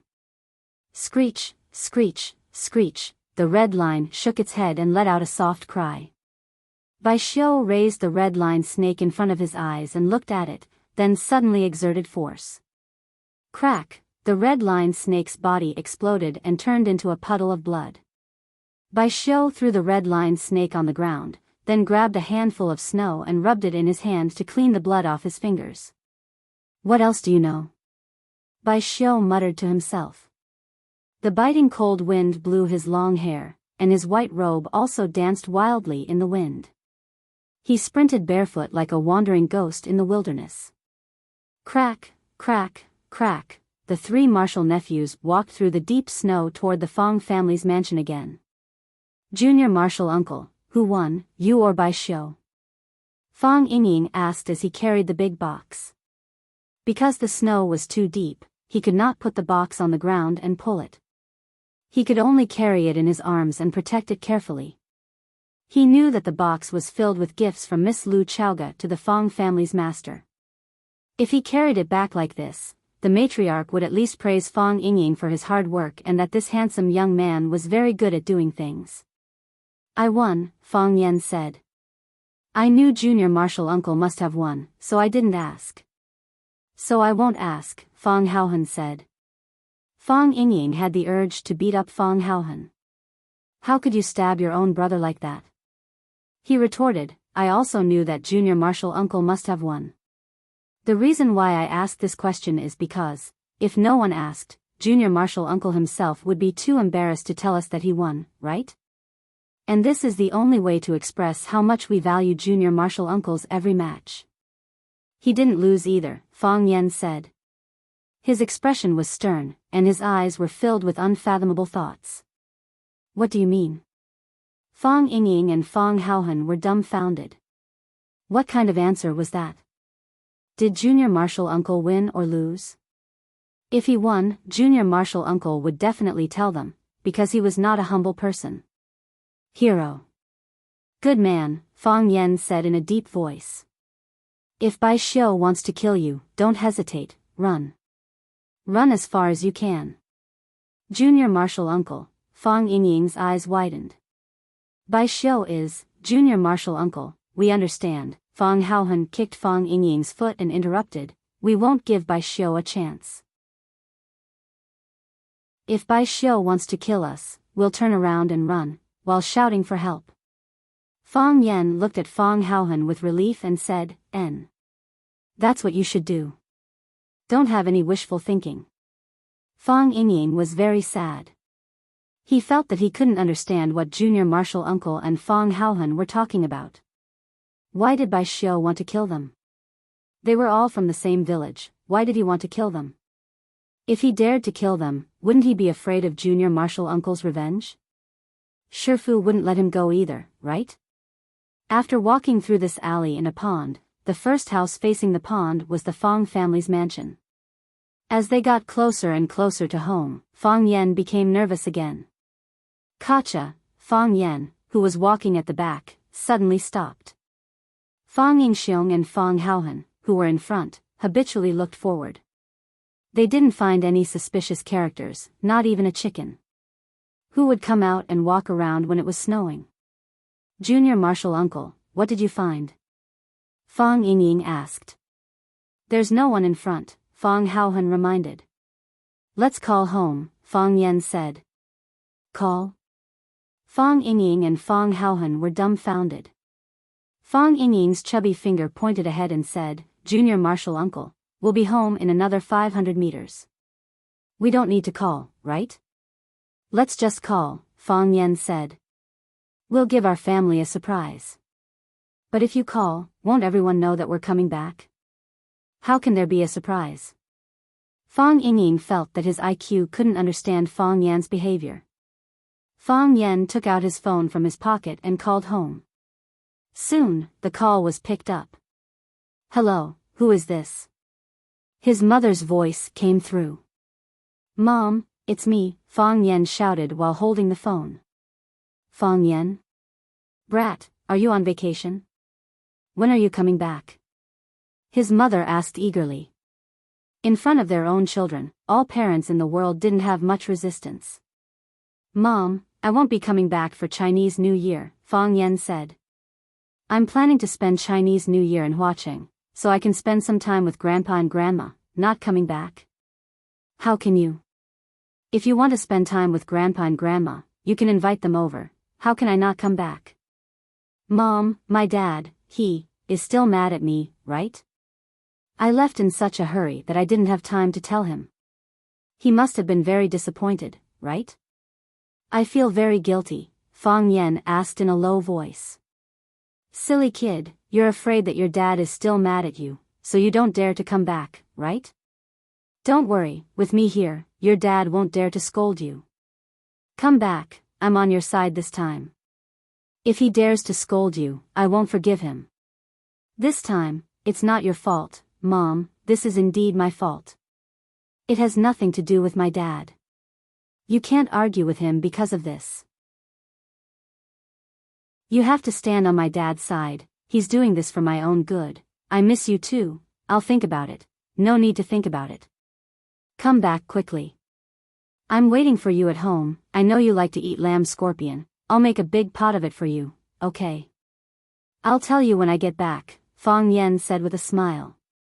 Silly son, come back. I miss you, Mom said softly, her voice was sour. Mom, I know, I miss you too. Don't worry, I'll be back soon, Fang Yan comforted her softly. Okay. I'll wait for you at home, Mom said. Fang Yan hung up the phone and said to Fang Yingying and Fang Haohan, let's go. We can go back now. Fang Yingying and Fang Haohan looked at Fang Yan in a daze, feeling weak all over. He was worried that if he suddenly returned home, he would be bombarded by the whole family, so he made a phone call at home, using the excuse that he didn't dare to go home to persuade his mother to split their forces. They tried their best to catch up again and again, but they were left behind by him again and again. They thought they had grasped the true meaning and essence of Fang Yan's shamelessness, but every time Fang Yan performed, it would refresh their worldview. Junior Marshal Uncle ran all the way in front. When would he reach the end?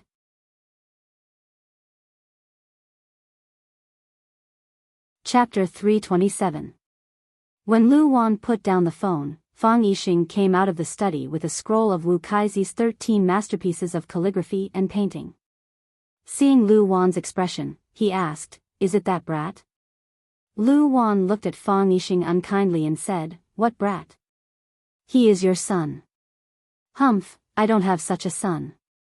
Fleeing in the face of battle, avoiding battle, cowardly and fearless of death, shameless and shameless, was this a man of the Fang family? He is even worse than a woman.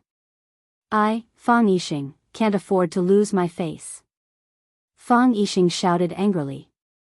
Speaking of his good-for-nothing son, he was angry.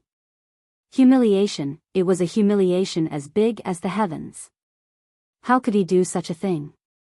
How could he run away on the day of the competition? If he couldn't beat others, he should let them beat him. He had been beaten before, why did he run away? Why did he run away? From the day Fang Yan ran away, Fang Yixing felt that he had lost all his face. He could no longer straighten his back and raise his head to look at others. Fang Yixing, you really raised a good son, ha ha ha ha, he ran away. Fang Yixing, didn't you say your son went to take a bath and change clothes? I'm afraid he won't come out for 1.5 years. Should we continue to wait? Old Fang, your son, is clever, ordinary people can't do this. Thinking of the ridiculing faces of the Fang family and the crazy smiles of his friends when they talked about his son, Fang Yixing had an impulse to catch Fang Yan and beat him to death. He not only lost his face, but also the face of the ancestors of the Fang family. When the old man heard that Fang Yan ran away before the competition, the person who had been paralyzed for many years stood up from the wheelchair, and then fell to the ground. Now he still had the face to come back. And he still had the face to call back. Fang Yixing, are you done? Lu Wan shouted angrily. Lu Wan inherited her father's stubbornness and her mother's kindness. In addition, she was nurtured in a scholarly family for many years, so she was gentle and rarely got angry with others. She was like the character, Wan, in her name. However, when she encountered something that she thought she must persist in, the energy she burst out was also amazing. For example, everything about her son, Fang Yan. Fang Yixing looked at his wife Lu Wan in surprise, frowned and asked, "What did that brat say to you again? Is it reasonable for him to skip class and run away? What did he say?" "He said he wasn't going home for the Lunar New Year. He said he wanted to spend the Lunar New Year with his grandma in Huacheng. Wasn't it all because of you? He was afraid that you were still angry with him. He was afraid that you would be sad and disappointed with him. Look at you, what have you done to the child all these years? How did I oppress him? I'm doing this for his own good." "Are you doing this for his own good? Who was he doing this for? Who did he live for? Why should he suffer so many grievances? Why do you have to shoulder so much pressure?" Lu Wan stared at Fang Yixing fiercely and said, "My son doesn't like to practice martial arts since he was born. What he likes most is reading poems, writing lyrics and flowers. He has the blood of the Fang family in his blood, and half of it is the blood of the Lu family. The Lu family hates fighting and killing the most. But what did you do? You forced him to practice his stance, and he stood there for hours. If he couldn't finish the task, he was punished. The punishment was to stand for a longer time. When he was a little older, he was asked to learn boxing. When his hands were red and swollen, he was not allowed to rest for a day." Fang Yixing knew that his wife was really angry. He explained in a low voice, "He can't rest. Once he rests, all his previous efforts will be wasted. He can only get through the hurdle in one go." "Yes, you are his father. You said he can't rest, so he can only continue to practice. After standing for a while, he will practice boxing. After boxing, he will practice palm, sword, plum blossom steps. He will learn all the things you asked him to learn. Have you ever asked for his opinion? Do you know if he really likes it? You told him that the Fang family Tai Chi must be inherited by someone. You told him that the Fang family needs someone to bring glory to the Fang family. You told him that you are a descendant of the Fang family, so you must shoulder this burden. What are you doing? Aren't you a descendant of the Fang family? Why don't you inherit the Fang family Tai Chi? Why don't you go and bring glory to the Fang family? You stay in the study all day, reading and painting. When the child makes a little mistake, you scold him. Why?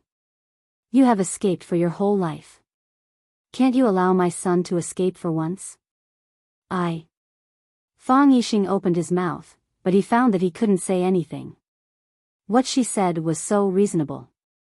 He was a descendant of the Fang family, and he was Fang Yan's father. If they talked about continuing the Tai Chi to bring glory to the Fang family, shouldn't he go first? What right did he have to push all the responsibilities and obligations onto his own son? Just because Fang Yan was his son? Lu Wan also knew that what she said was too harsh. But for the happiness of the child, she had to correct Fang Yixing's wrong point of view and let him have a new understanding of his son. Fang Yan doesn't like to practice martial arts. But he does it because of your request. Fang Yan longs for freedom most, but he carries that responsibility on his back and walks forward step by step. He has the heart of Tai Chi at a young age. Everyone praises him as a young genius. In Swallow Dock, how many kids are better than our Fang Yan? Did he bring shame to the Fang family? Did he make the Fang family feel disappointed? Who cares about the face of the Fang family more than him? Who cares about the honor of the Fang family more than him? He was beaten by that girl from the Yi family year after year. A young man like him cares about his honor the most. But did he give in? Did he escape? When the heart of Tai Chi suddenly disappeared, who was the most panicked? Who was the most sad?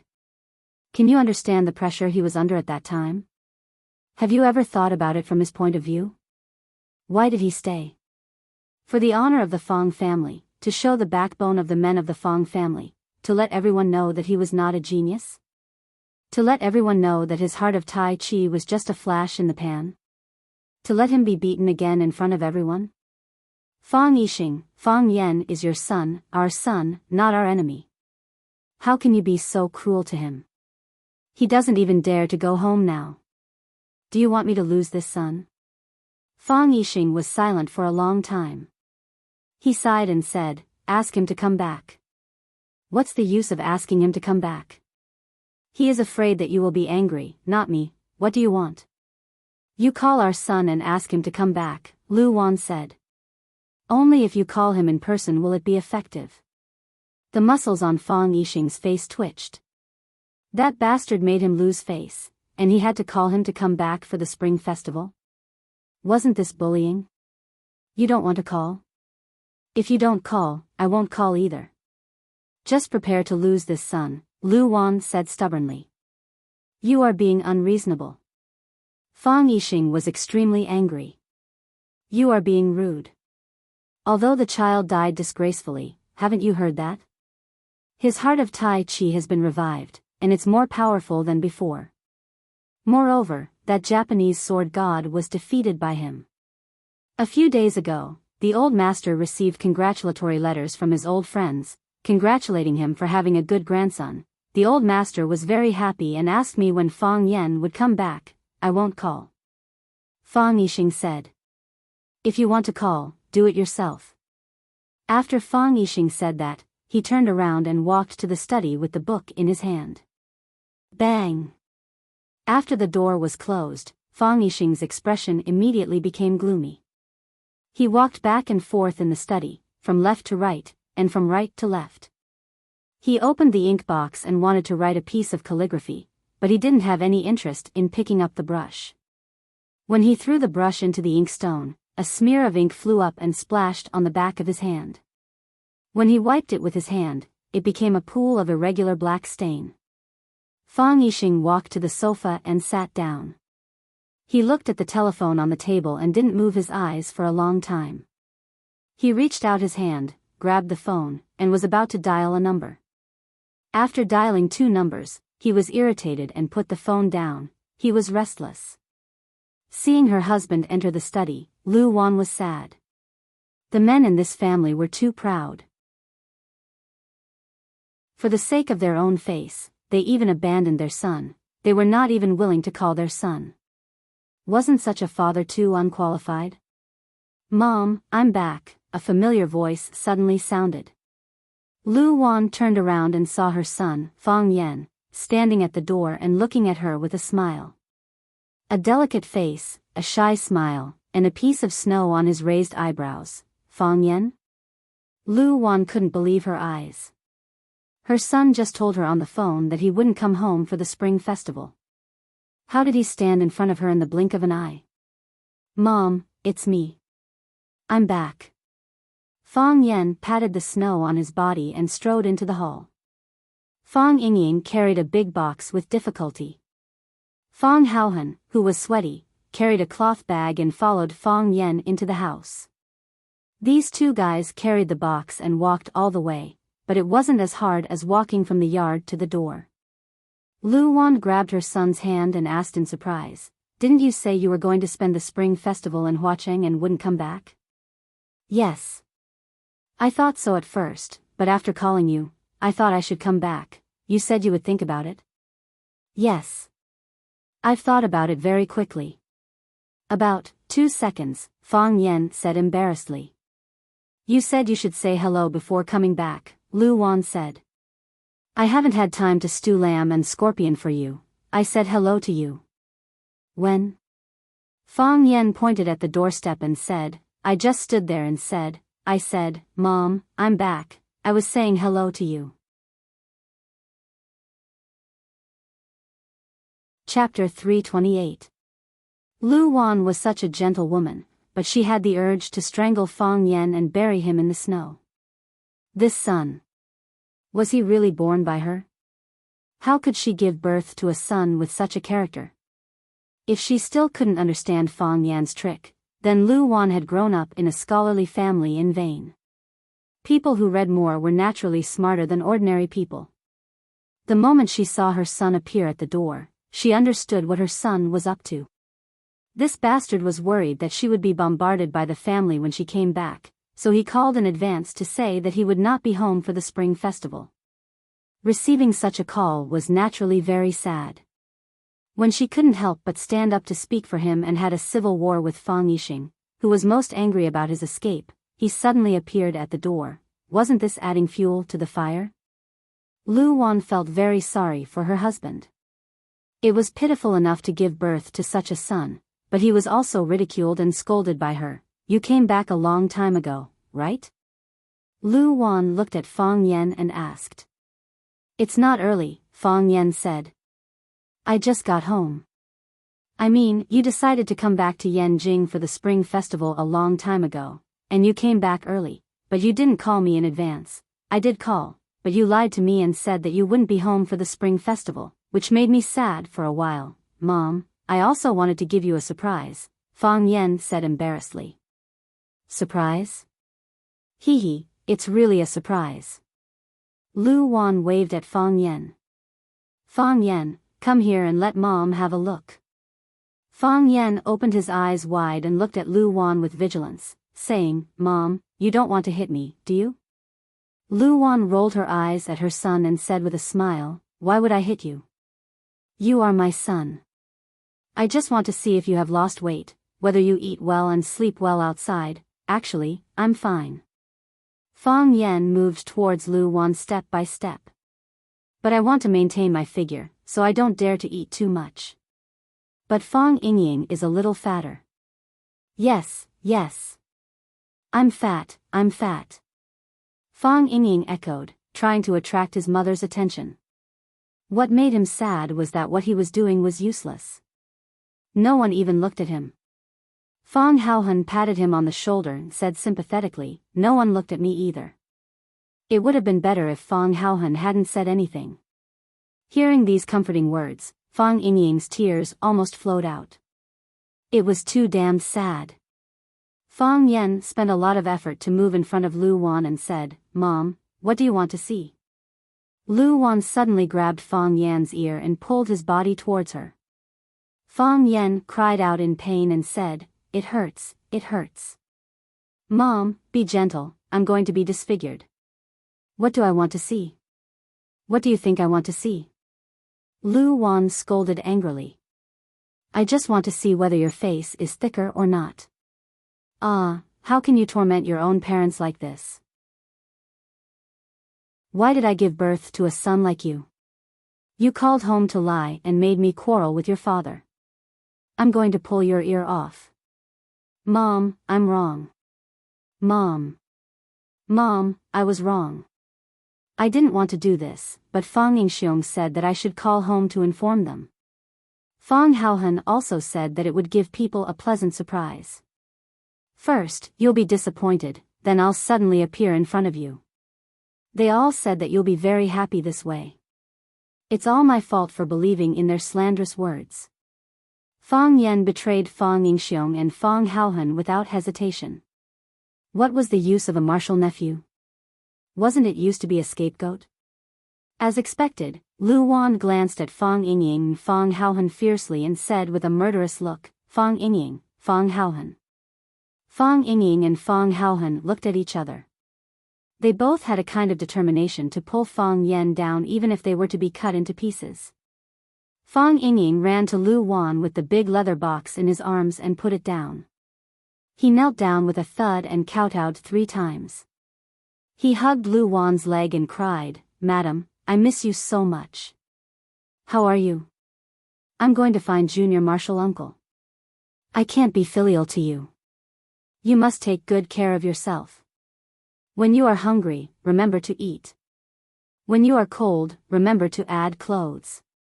Seeing that Lu Wan's face was getting darker and darker, Fang Yingying realized that he had acted too much.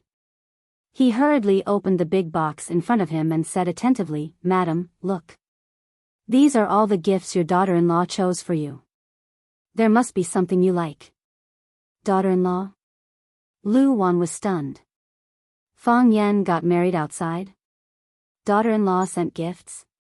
Sure enough, this trick worked well. Lu Wan's attention was immediately diverted. The muscles on Fang Yan's face kept twitching. He had an impulse to cut Fang Yingying 1,000 times and throw him out to feed the dogs. You bastard son of a bitch, why do you have to touch my sore spot? Do you want me to live a peaceful life? Do you have any morality or loyalty? Seeing that Fong Yingying had used up all his tricks, Fong Haohan did not want to show weakness. He knelt down in front of Lu Wan with a thud. After kowtowing 3 times, he shouted, "Madam, I kowtow to you." Fong Haohan was ordered by my master to look for junior martial uncle. I didn't let my master down. I finally found junior martial uncle in Huacheng. Originally, we wanted to take junior martial uncle back to Yanjing immediately. But junior martial uncle has joined the work in Huacheng. He is determined to teach his students what he has learned. This ambition is not small. Hero and I dare not disturb him. We can only accompany him. Cooking is my daily work. Hero and I take turns to do the laundry and mop the floor. We eat after junior martial uncle eats. We sleep after junior martial uncle sleeps. We never let junior martial uncle starve or freeze for a day. We have the kindness of the Fong family and my mother's care. All the grievances are not grievances. All the hardships are not hard. We just want to give my mother an explanation when we come back. We will be satisfied. Lu Wan was about to cry. She stroked Fong Haohan's head and said, "Hero, you have worked hard. I know you are a good boy. You and Hero are both good boys. Your master is too selfish. Fong Yan is a bastard. We shouldn't have looked for him." Now Fong Yan's cheeks were not only trembling.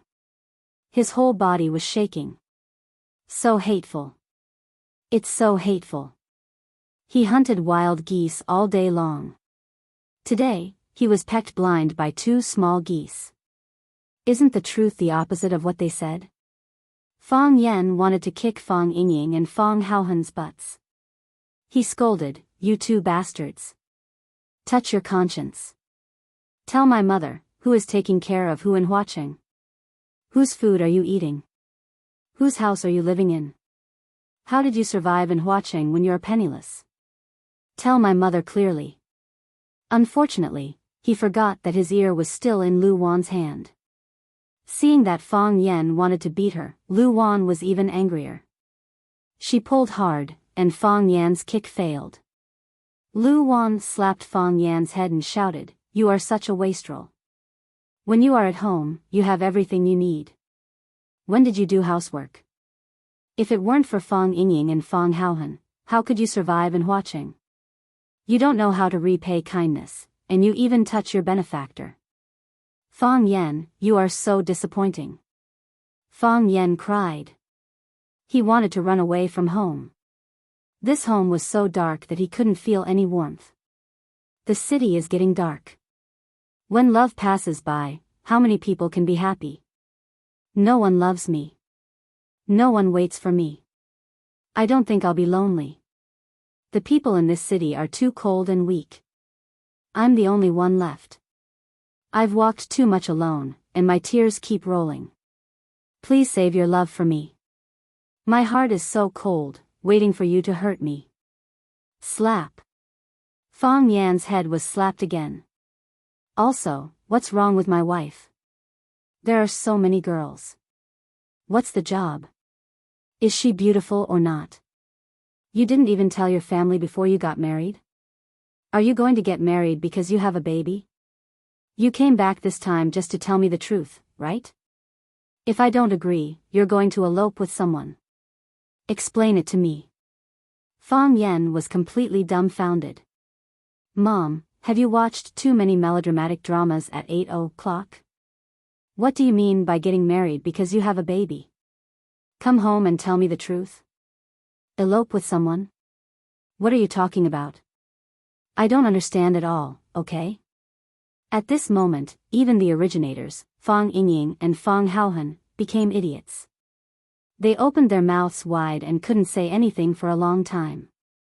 They only mentioned the word daughter-in-law. They didn't say anything else. Junior martial uncle, you should be clear before you kill someone. Mom, can you let go of me first? Fong Yan said with red eyes. Let go of me first. I'll explain it to you. Let go of me and listen to your explanation. You can make phone calls and lie while standing in front of your house. If I let go of you, can you still believe what you say? Lu Wan sneered. Tell me quickly. Otherwise, I'll use all my strength. Although I haven't learned Kung Fu, I still have the strength to pull off an ear. Mom, this is a misunderstanding. That's Fang Yingying talking nonsense. How can you have a daughter-in-law? Ouch, ouch, ouch. What do you mean? What do you mean by how can you have a daughter-in-law? I have a son. Why don't I have a daughter-in-law? Can't you even find a wife? Lu Wan was so angry that her teeth itched. No wonder your dad said you ran away from the battle. You're shameless and afraid of death. You can't even find a girlfriend. Do you still deserve to be a man of our Fang family? Fang Yen was completely desperate. He raised his face 45 degrees to look at the gloomy sky outside. The snow was flying and the cold wind was howling. It was just like his damp mood at the moment. Mom, I've explained so much. I just want to ask one question, Fang Yen asked with a sad voice. Which family has the best excavator technology? Chapter 329. Lu Wan's character was very gentle, and her appearance was very classical. She could play the role of a beauty in ancient times by wearing a palace dress and changing her hairstyle. Fang Yan's appearance was more inherited from his mother, which was also the reason why he looked so delicate.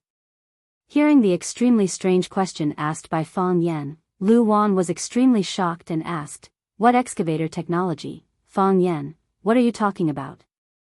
Find a good excavator and let them dig a hole to bury me. Bury it deeper, so that I can't help but climb out again," Fang Yan said in a sad tone. "Anyway, you won't believe anything I say."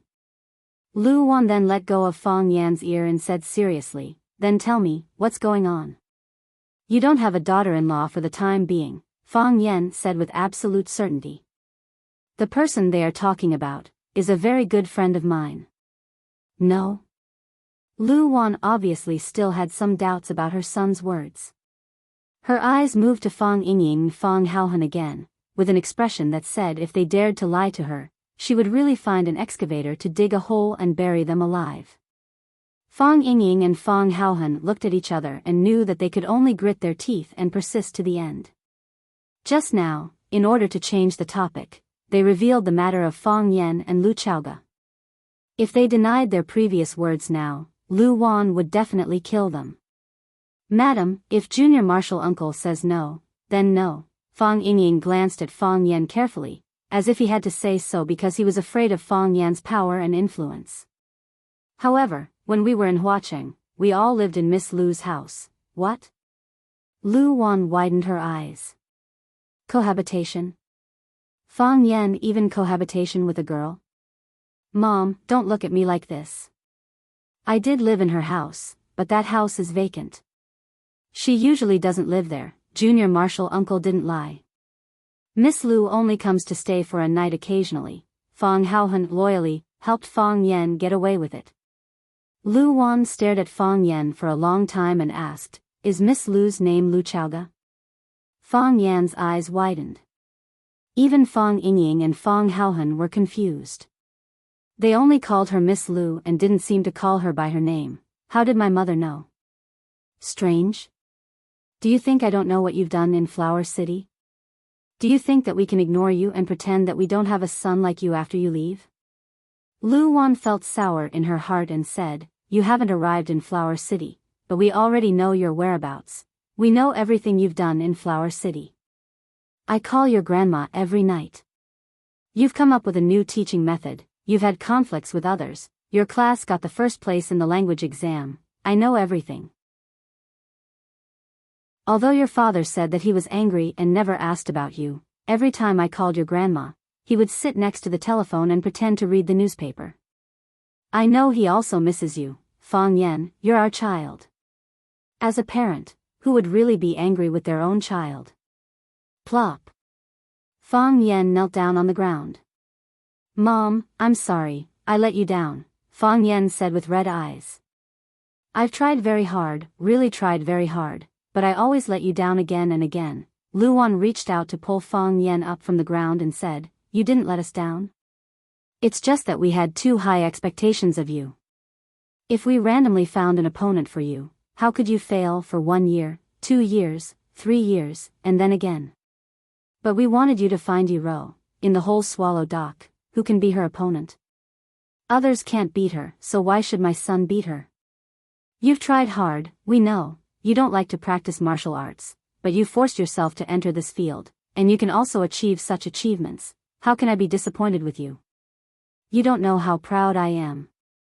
I can't wait to let the whole world know that I have a good son." Lu Wan bent over and patted the dust on Fang Yan's knees, saying, "I know Lu Chaoga, your grandma told me. She said that you two often went to eat together at home, and she was very happy to see you two sitting together. She also invited me to Flower City to have a look, hoping to facilitate the marriage between you two. I didn't agree. I'm afraid that I'll make you nervous if I go there. You've worked hard for your family for so many years, and you've been wronged for so many years. I hope you can live a relaxed and happy life in Flower City. You can live as you want, and you can live as you want. Don't think about anything, and don't consider anything. Just do as you like. In addition, I don't want to interfere with your feelings too early. You've grown up, and you're no longer a child. It's natural for you to find a girl to fall in love with. Our Fang Yan is very smart and responsible. I believe you can handle your own affairs." Lu Wan reached out to hold Fang Yan's wrist and said, "You've been running around for a whole day. You must be hungry, right? The kitchen is ready for dinner. Go eat first. Let's talk while eating." Fang Yingying and Fang Haohan also got up from the ground. Fang Yingying bent over and patted the dust on Fang Haohan's knees, and Fang Haohan also patted the dust on Fang Yingying's knees. Then, the two brothers looked at each other and followed them to the dining room. When everyone in the living room had gone out, the door of the study was opened quietly. Fang Yixing listened to the voices of his son, Fang Yan, and his wife, Lu Wan, as well as the quarrel between Fang Yingying and Fang Haohan. He couldn't help but grin. He walked back to the desk and spread out the rice paper.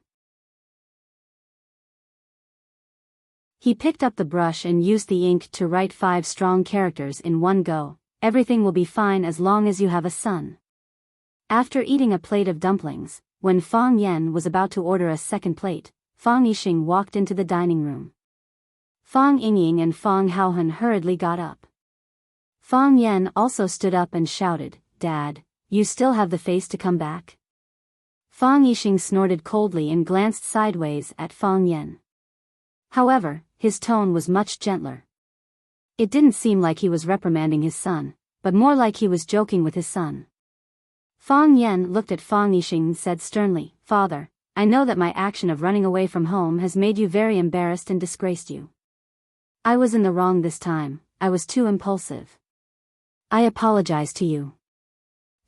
Fang Yixing originally thought that Fang Yan would quarrel with him, but he didn't expect him to react like this. "You're so tactful, how can I scold you? If you're wrong, you're wrong. If you're wrong, you have to apologize," Fang Yan said with a smile. "I also regretted it, but at that time, my heart was in a mess. I really didn't know what to do. I didn't even know who to discuss it with. You also know that I'm too prideful. The heart of Tai Chi was gone just like that. How could I have the face to complain to others?" Fang Yixing sighed softly, looked at Fang Yan and said, "Let bygones be bygones. It's good that you're back, it's good that you're back. Dad, let's have a drink," Fang Yan said. Fang Yixing usually didn't drink, but when he heard his son's suggestion, he was a little moved. He pulled out a chair and sat down, saying, "Let's have a drink." Fang Yingying hurriedly ran out to get the wine. "This kid is getting more and more slippery. Did you go to see your grandpa?" Fang Yixing asked. "I'll go in a while," Fang Yan said. "Did you underestimate the enemy?" "I'll go in a while," Fang Yan said. "I also brought him good wine. And the Yi family, I have to go and see them too. Fang Yixing said. I will. Fang Yan said with a smile. Prepare some gifts. I'll go to the Yi family to visit the old man. Fang Yixing and Lu Wan looked at each other. They both felt that their son's return this time was a little abnormal. In the past, it was more difficult for him to go to the Yi family than to kill him. Why didn't he resist at all this time? When Fang Yan went to the backyard to see his grandpa, the old man, Fang Hui, was sitting on a chair and soaking his feet. The weather was cold, and the blood in the old man's legs were not smooth. It was easy to get cold. Soaking his feet with medicinal soup could promote blood circulation and drive away the cold, which was good for the old man's health. Seeing Fang Yan enter the room, Fang Hui laughed out loud. He pointed at Fang Yan and said, Kid, you're indeed Fang Hui's grandson. Even though you lost miserably, you still ran with vigor, Grandpa. I'll take that as a compliment. Fang Yan said with a smile. He walked to the old man and asked the nanny who was washing his grandpa's feet to leave. He continued the work that the nanny had not finished. He took his grandpa's feet out of the wooden bucket, wiped them with a clean towel, and carefully massaged the acupoints on his feet. He was much better at this than the nanny. Fang Hui looked at his grandson with a face full of love and said, That old fisherman called me and said that you don't know how to respect the old and love the young, and even wanted to trick him into becoming your fighter. Humph, my grandson wants a little help from him, and that's because he thinks highly of him. Why doesn't he look at himself? His old arms and legs are useless now. Fang Yan laughed and said, He's really your friend? I thought he was lying to me, so I thought, no matter if you're my grandpa's friend or not, I'll beat the bad guys first. But he's so stingy, he won't even help a little. Everyone has their own ambitions, you can't force them, Fang Hui said. But, he also wanted me to give you a warning. What warning? It's good for young people to be hot-blooded, but don't shed blood so easily, Fang Hui said. Fang Yan's eyes became fierce, and said, Is he warning me or threatening me? Fang Hui looked at Fang Yan and asked, Fang Yan, tell Grandpa, who did you offend outside? Otherwise, that old thing, the fisherman, wouldn't have called me and said such a baffling thing. Grandpa, I'll take care of it, don't worry. Bullshit, Fang Hui shouted. Your problem is our Fang family's problem. If someone bullies you, they're bullying our Fang family. If you bully others, it's our Fang family bullying others. If there's spit, it's my face. If there's a knife, it's me who'll block it. Do you think it's your turn? Chapter 330. Fang Hui had thick eyebrows and big eyes, and his bald head was shining. His gaze was like a knife, staring at his grandson, as if he would poke 1,000 holes into the kid if he was dissatisfied. If there's spit, let it splash on my face. If there's a knife, let me block it with my body. Only those who love you deeply will say such words to you. Only say a few words to people, don't give up all your heart. This sentence had been used as a golden saying for thousands of years. Everyone was wearing layers of masks, looking left and right, scanning back and forth, extremely vigilant and careful. Everyone was so tired that they wished they could find a place with no one around and cry their hearts out. However, it was not like this at home. It was warm, comfortable, and caring for each other. When you were sick, no matter how late it was, Father would rush out to buy medicine for you. When you were hungry, no matter how busy Mother was, she would put down her work to make a bowl of dumplings or a bowl of noodles filled with soup. After thinking for a while, she would fiercely put 2 fried eggs on it. This kind of love was not mixed with the slightest bit of water. Fang Yan's eyes were red, and his heart was full of bitterness. He lowered his head and massaged the acupoints on his grandfather's feet. Because of being bedridden for a long time, the skin and flesh on his legs were thin and shriveled, like a piece of rotten old wood that had long lost its vitality. Grandpa was old. Fang Yixing didn't care about family affairs. He wrote poems and paintings, and he was more like a natural and unrestrained scholar. Therefore, the young Fang Yan and the old Fang Hui had to bear more pressure. At his age, with such a body, his grandfather should be enjoying the rest of his life. But he still had to work hard for the Fong family and for the younger generation. Fong Yan's heart was filled with guilt and unease. As if sensing Fong Yan's emotions, Fong Hui reached out and patted the back of Fong Yan's hand, saying, "Don't feel guilty, don't blame yourself, and don't have any psychological pressure. What do we old people want? Isn't it just for the safety of our descendants?" That old thing, the fisherman, refused to obey anyone his whole life. When we were young, we had a lot of fights, but he called a few days ago and praised me for having a good grandson. You see, I have already gained face here. Even if I close my eyes and go down to see our ancestors, I can still stand in front of them with my back straight. I can say loudly that I didn't bring shame to the Fong family. Grandpa, I was too mischievous in the past few years and often made you angry.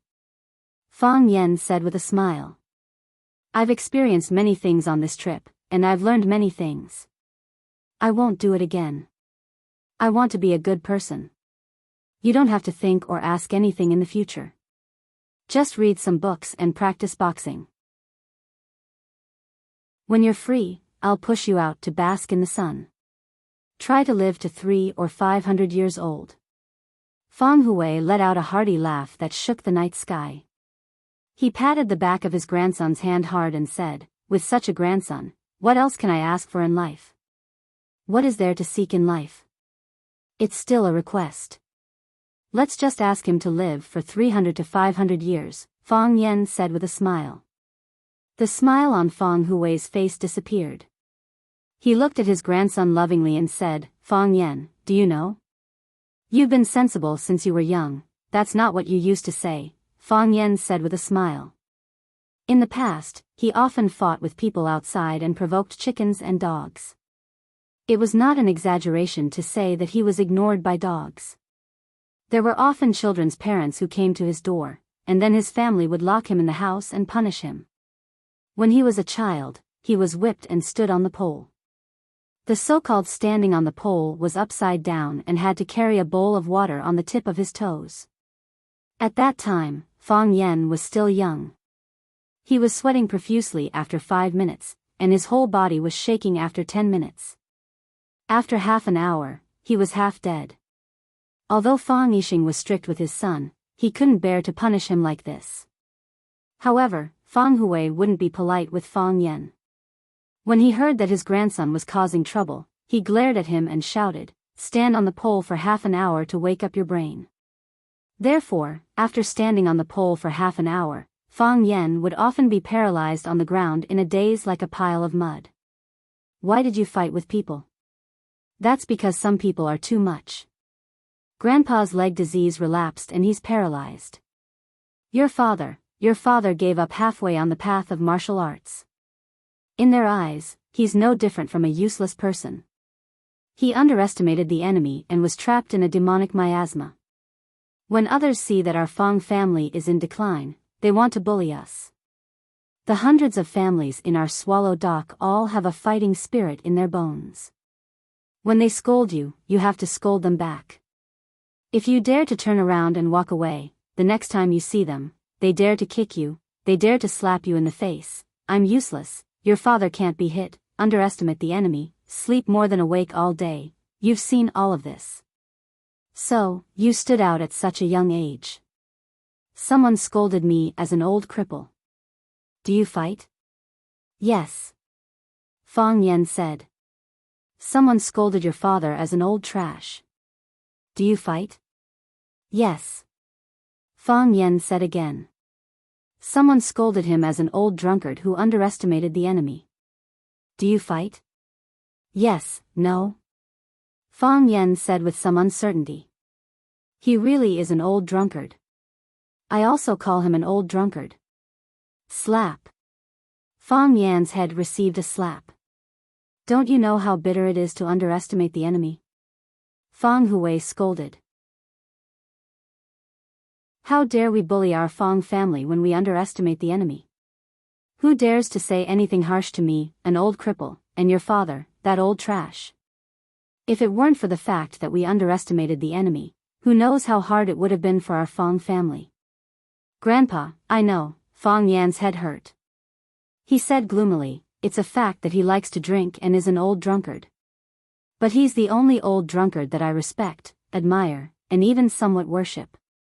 He could still create drunken crane riding the wind when he was that drunk.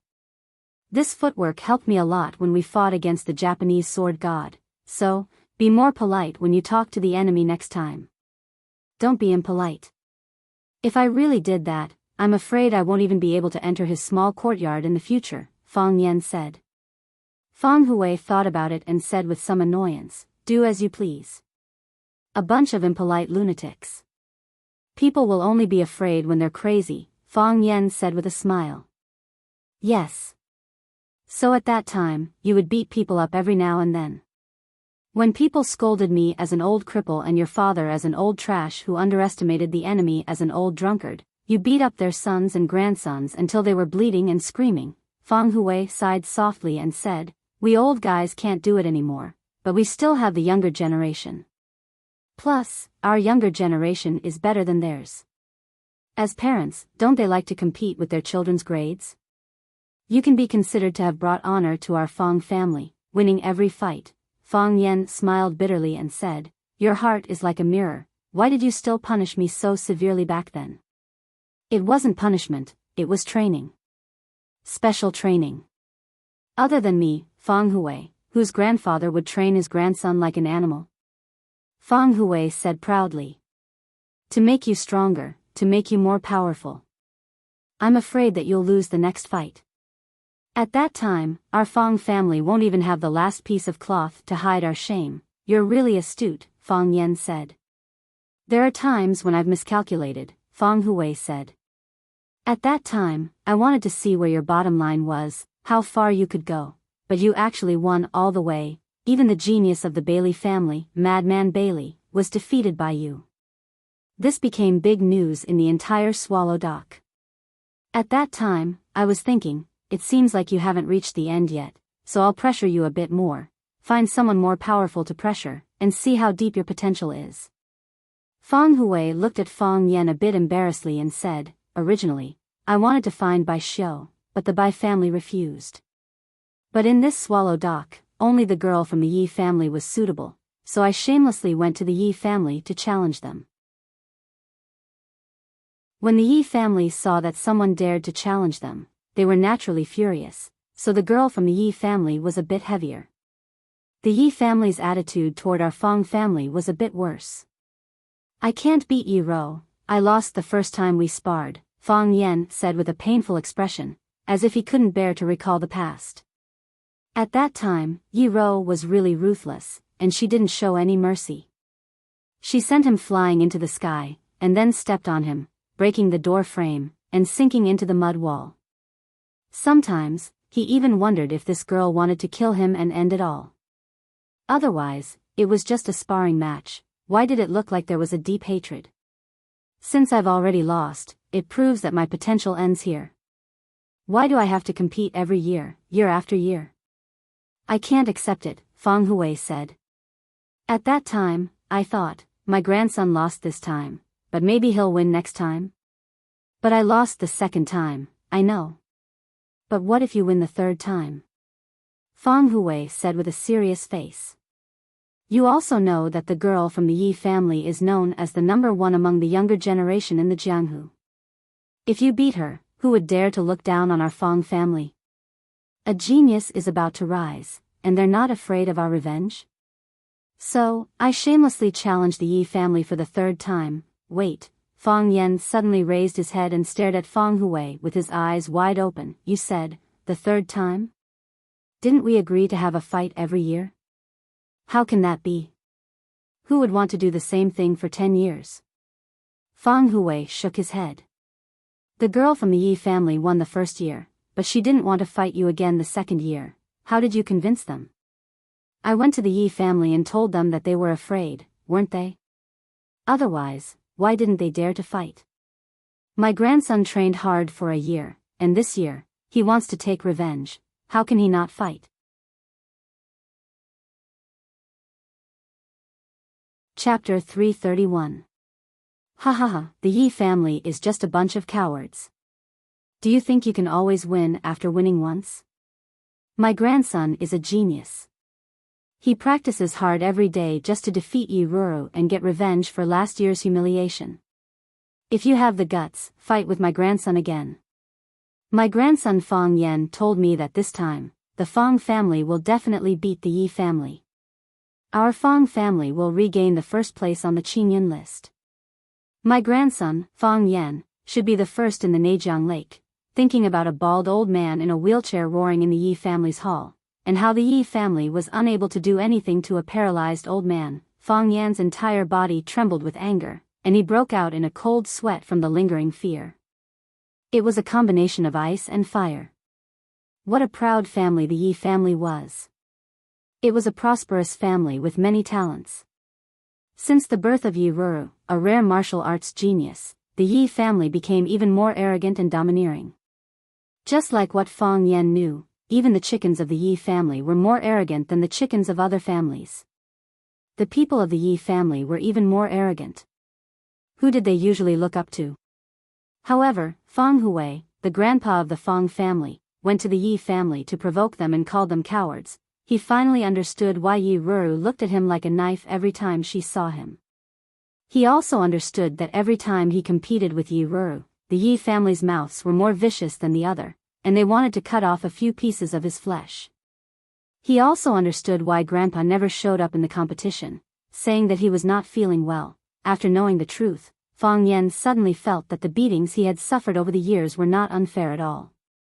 Even if he was beaten to death by Yiruru, it was because she was kind and gave him a discount, instead of crippling him and humiliating him for the rest of his life.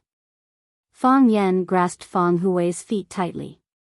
He was afraid that he would lose control and crush the bones of his feet. He looked at Fang Hui with infinite grievance and said, "Grandpa, how could you do such a thing? Why didn't you tell me in advance? Do you know how terrible Yiruru is? I have nightmares every night when I think of her. Of course I know that girl from the Yi clan is powerful. Otherwise, how could she be qualified to be my grandson's opponent?" Fang Hui said matter-of-factly. Then, his bright eyes were filled with a smile as he said, "If it weren't for that, we wouldn't have been able to force another genius with the heart of Tai Chi out of the Fang clan. Think about it, when did you comprehend the heart of Tai Chi?" Fang Yan pointed to his left leg and said, "This leg was broken by Yi Ro when I was recuperating in bed. Isn't that right? Pressure gives you motivation, oppression gives you resistance, and competition gives you continuous improvement. If it weren't for you and Ro, if it weren't for me begging her to beat you up every year, would you have practiced martial arts so hard?" Fang Yan opened his mouth, not knowing how to answer this question. It sounded like Grandpa was really doing it for his own good, but why did he feel that something was not quite right? It didn't take long for Fang Yan to figure out what the problem was. He looked at Fang Hui and said, "Aren't you afraid that the Fang clan will beat me to death if you provoke them like this?" Fang Hui glanced at Fang Yan and said, "I'm still alive, aren't I? The path of martial arts is like climbing a dangerous mountain or sailing a boat in the raging sea. It's very common to get injured or even lose your life in the face of hardships and obstacles. Your father, let's not talk about your father. Let's talk about underestimating your enemy. Underestimating your enemy made him a genius of his generation, but he couldn't get out of it and almost became half a cripple. Isn't it also because of the pursuit and dedication of higher martial arts? There are countless cases like this, but how many people would give up because of this? If you can choke to death on rice and water, what's a little pain for a hot-blooded man like me? When you enter the realm and reach the other side, you'll find that what you've suffered before is really nothing. Grandpa is right." Fang Yan nodded helplessly. "That's why we owe the Yi clan a great favor," Fang Hui said. "I'll keep it in mind," Fang Yan said. After being beaten up for so many years, he still owed a great favor. Who could he find to reason with? Fang Hui took a towel and threw it to Fang Yan and said, "Wipe it, no need to rub it. It's useless even if you rub it. Go wash your hands and warm a pot of wine. Let's have a drink and enjoy the snow." "You can't drink." "I'll make you a cup of goat's milk," Fang Yan said. Bullshit. Who said I can't drink? I said drink, then drink. Milk? Are you scolding me? Old urchin, people become urchins when they get old.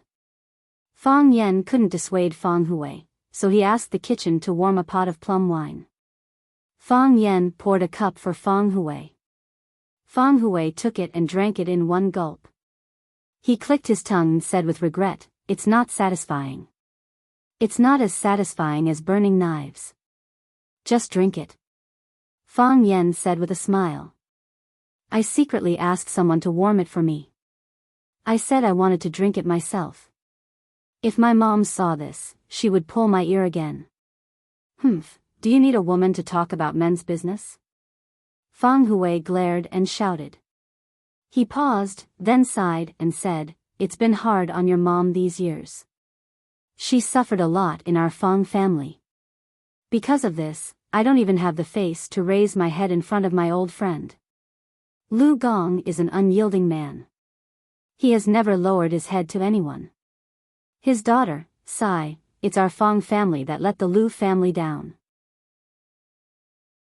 Grandpa and Grandma are both good. They didn't say anything about who let the other down." Fang Yen said with a smile. When he was in Huacheng, what he heard the most was his grandpa and grandma blaming the Fang family for letting him practice martial arts. They thought it was too dangerous to fight and kill all day. They never said how bad their daughter's marriage was and how miserable her life was. Fang Yen knew that his mother, Lu Wan, didn't think that way either. Her life was just a little dull, and she was more or less ridiculed by the neighbors. So what if it's nothing? They don't have to say it, but we can't, Fang Hui said in a deep voice. They raised their daughter and sent her to our family. We have to let their daughter eat well and live a good life. Otherwise, how can we live up to the trust they placed in us? Grandpa is right. The men of the Fang family will never let their women be wronged. Fang Yen knew that Fang Hui was a male chauvinist, so he followed along and said, "Don't you still have me? I will definitely let her live a good life in the future." "Yes. Our family's hope is on you," Fang Hui said. "Open the window and push me to the window." "It's still snowing outside?" "It is," Fang Yen said. "Why don't you open the window? It's windy and snowing." "If Grandpa's body can't take it, you brat, you're scolding me in a roundabout way. I'm also a martial artist. Who taught you how to underestimate your enemy and your kung fu?" Fang Hui sneered. "Open the window." Fang Yen had to open the window. A gust of cold wind swept in, like a cold knife scraping on his skin. Snowflakes danced in front of the window. The whole world was covered in ice and snow. The flowers and grass in the yard all turned into ice sculptures. It made people feel happy and cheerful. Fang Hui pulled the blanket off his body and exposed his chest to the wind and snow. He laughed and said, "This is good. Pour the wine." Fang Yen took the small pot and poured the wine for Fang Hui. Fang Hui drank it in one gulp and handed the cup over again. He said, "Pour the wine." Fang Yen didn't move the pot. He said, "I can't do that. I haven't finished my cup yet. We'll split the wine in half. Don't try to take advantage of me."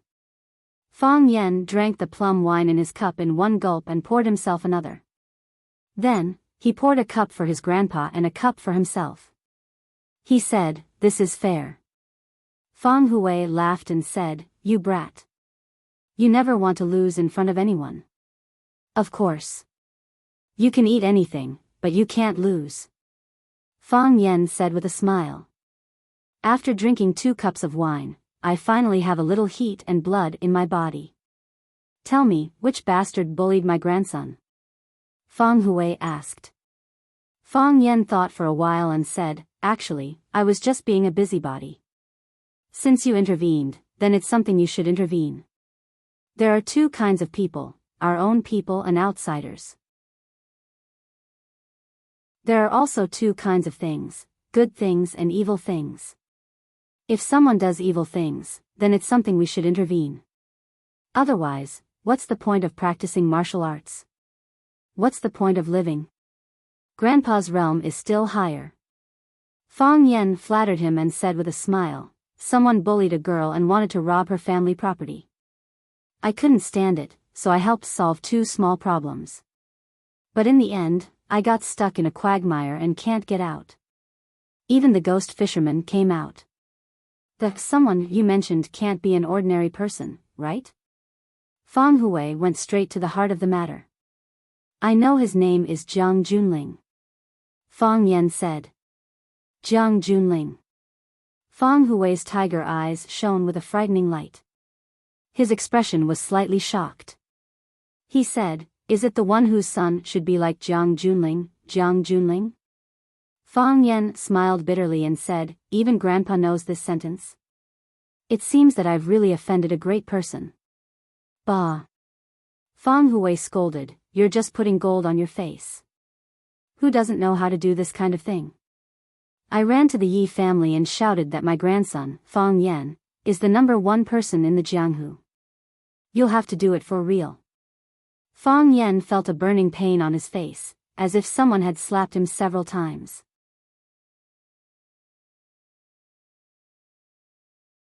Chapter 332. A pot of plum wine was not enough for the 2 of them to rinse their mouths. Soon, the pot was empty. Fang Hui looked at Fang Yen expectantly and said, warm another pot? No. Fang Yen shook his head firmly. You mustn't, and I won't drink with you if you do, I'd rather go to bed. Who else in this house has the guts to warm your wine for you except me? Bastard. Fang Hui cursed angrily. Don't think that I can't deal with you just because my legs are paralyzed. Aren't you back now? Tomorrow, I'll go to the Yi family and scold them. I'll say that the girl from the Yi family ran to Huacheng and was beaten black and blue by my grandson and ran back crying for her parents. Do you think the Yi family will eat you up? Fang Yan's face became bitter again as he said, Grandpa, am I really your grandson? It's fine if the people outside bully me, but you also bully me? Who dares to bully you outside? Didn't that brat from the Jiang family also lose to you? Fang Yen shook his head with a bitter smile and said, he doesn't even need to do anything himself. All he has to do is move his lips, and I have to be in danger time and time again. I have to fight for my life and escape from death time and time again. How could he not take advantage of me? If I'm the slightest bit careless, I'll die, and I won't be able to come back to see you. What about him? I've won again and again, but all I've done is cut off some of his branches and leaves. He's still that sturdy and tall tree trunk. When winter passes and spring comes, he'll once again flourish with leaves and become the benchmark and hope for countless people. Grandpa, this is an unfair battle. Fang Hui looked at Fang Yen with burning eyes and said, are you afraid? Grandpa, I'm not afraid. There is no fear in the martial arts spirit, only fear. I just don't like this kind of oppressive environment. I worry that he will harm my family. I worry that he will harm my friends. I even worry that he will harm my students. I'm not afraid of death, but I don't want to die. I'm not afraid of death, but I'm more afraid of the people I care about dying because of me. I'm your grandfather, so I have the right to speak. I'm not afraid to die. Your father also has the right to speak, and he is not afraid of death. Your mother, your family, your friends, they all have a say. None of us are afraid to die. Fang Hui looked at Fang Yen and asked, if you were given a second chance, would you still choose to do the same thing? Would he still choose to do that? If he could do it all over again, would he still push Lu Chaoga away from the speeding car? If he could do it all over again, would he still save Qin Etian from the bomb attack? If he could do it all over again, would he still straighten his back and not give in to Jiang Junling? Yes, he would do it again. If he could do it all over again, while saving Lu Chaoga, he would also save the security guard of Sky 1, Lu Jinju. That way, his wife wouldn't be a widow, and his parents wouldn't lose their son. Most importantly, he would be able to see his son call him father, now that his heart of Tai Chi had entered the starlight realm, He believed that he had the ability to do it. If he could do it all over again, he would still save Qin Tian from the bomb attack. Not only because she was a girl who admired him, but most importantly, she was his student. It was natural for a teacher to save a student. Not only would he save her, but he would also protect her with his own chest. He wouldn't let her get hurt, and he wouldn't let her use her thin body to block bullets for him. She was known for her intelligence, but she wasn't good at this kind of thing. If he could do it all over again, he would still raise his head and stick out his chest in front of Jiang Junling and not give in. If someone scolded him, he would scold him back. If someone slapped him, he would slap him back dozens of times. This was his spirit, his pride, and the code of conduct and ethics that he had adhered to since he was young. The biggest difference between him and Bai Xiu was that Bai Xiu could endure humiliation and let his face dry. But Fang Yan wouldn't. He wouldn't endure humiliation, because he believed that enduring would only bring him more humiliation. He wouldn't bear any weight, because too much weight would suppress his heart of Tai Chi. He wouldn't let the saliva on his face dry by itself. He would smear the other party's face with saliva. Some people scolded him for being a pervert. Some said that he was despicable, and some even said that he was a bitch all the time. But, did he do anything wrong? If I could do it all over again, Fang Yan looked into Fang Hui's eyes and said firmly, I believe that I can do better. If you didn't do anything wrong, then it's someone else's fault, Fang Hui said with a serious expression. Would I blame my grandson for doing a few good things? Maybe other people's parents would do that, but our Fang family doesn't have such family rules and teachings. I know what to do now, Fang Yan said with a serious expression. Be brave, be fearless, and stick to your heart, Fang Hui said. What the heart thinks is what the person wants. Only in this way, the spirit of Tai Chi will not be extinguished, and the heart of Tai Chi will be eternal. The reason why you obtained your heart at such a young age is because you have been living freely all these years and never disobeyed the laws of heaven and humanity. If anyone is retaliated against because of this, I am willing to be a martyr on the path you seek. Fang Yan stood up and bowed deeply to Fang Hui. It's not because I'm kind and selfless. Fang Hui looked at Fang Yan, his old eyes filled with joy and said, it's because you are my grandson. That's all.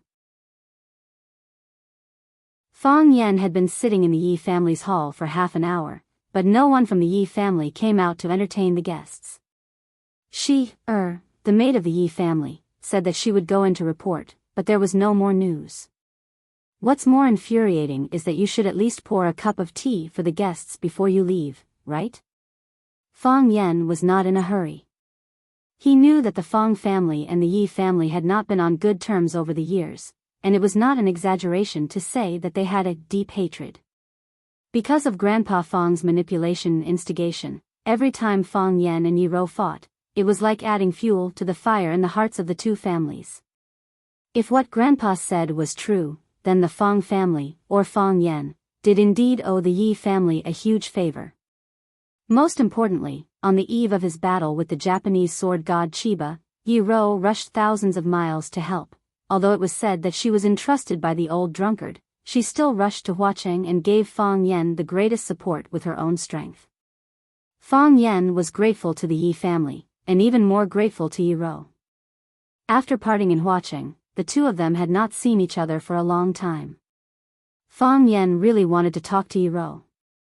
His Taiji heart had entered the starlight realm, how to develop in the future, which direction to cultivate in. These were all difficult problems for him to solve. Yi Rou was known as the #1 genius of the younger generation in the inner pugilistic world, and also a pioneer on the path of cultivation. She would definitely be able to give him a lot of suggestions and solutions. Clang clang clang, Fang Yan knew that this was the sound of shoes stepping on the floor. However, if someone didn't know better, they would definitely think that a big monster had come out from some deep forest to harm people. As expected, Yi Fengsheng, who looked the least like a member of the Yi family, walked out casually. He glanced at Fang Yan from the corner of his eyes and said while gritting his teeth, "You're here to see my cousin?" Yi Fengsheng was the son of the second of the three tigers of the Yi family, Yi Daoxian, and also Yi Rou's cousin. The members of the Yi family all had excellent genes. The men were handsome and the women were beautiful. However, when it came to Yi Fengsheng, the genes had mutated. Not only was he fat, but he was also ugly. Therefore, when he was young, everyone had been arguing over whether to call him Little Fatty or Little Clown. In the end, they even started fighting. Fang Yan was a firm supporter of Little Fatty because he felt that calling someone Little Clown was too insulting. He wouldn't do such a thing. Fang Yan pointed at the mountain-like pile of gifts on the table and said, "Do you think this is the style of someone looking for your cousin? Oh, 100-year-old ginseng, a big box of cordyceps, and a pair of deer ears. What's going on? Is your Fang family here to propose marriage? Even if you're here to propose marriage, it should be Elder Fang himself, right?" Yi Fengsheng flipped through the pile of gifts and said with a smile, "You're not qualified. Whether I'm qualified or not is not up to you to decide. Whether you're qualified to receive me is up to me to decide." Fang Yan stared at Yi Fengsheng with an unfriendly gaze and said, "I came to visit the elders of the Yi family, and they told you to receive me?" "No one told me to come out to receive you," Yi Fengsheng said. "Then why did you come out?" "I saw that you looked quite pitiful sitting here by yourself, so I came out to talk to you. What's going on?" "You don't want to?" Yi Fengsheng acted like he was about to leave and said, "If you don't want to, then I'm not going to keep you company. Today, I've asked Wan Jing and Li Xiaotian to take care of the sparrows. You sit here first, I'm going to get busy." "Wait," Fang Yan shouted. Only then did Yi Fengsheng sit back down with a proud expression and said, "You don't feel good being ignored by the Yi family, do you?" "I thought of it when I came here," Fang Yan said seriously.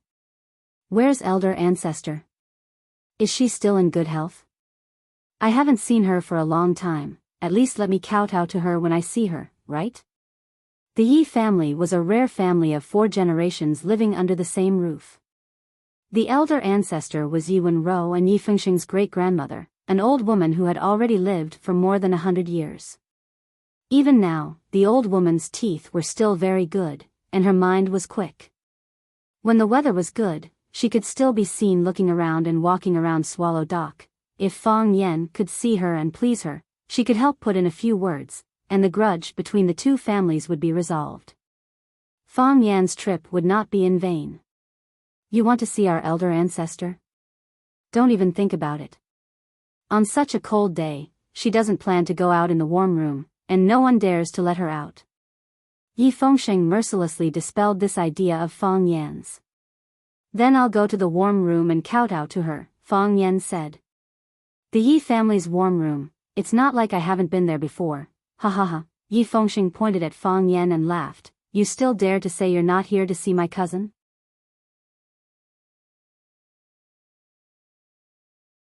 Chapter 333. Fang Yan's eyes lit up and said, "Yi Ro is also in the warm pavilion? Isn't that obvious? The person the ancestor loves the most is my cousin.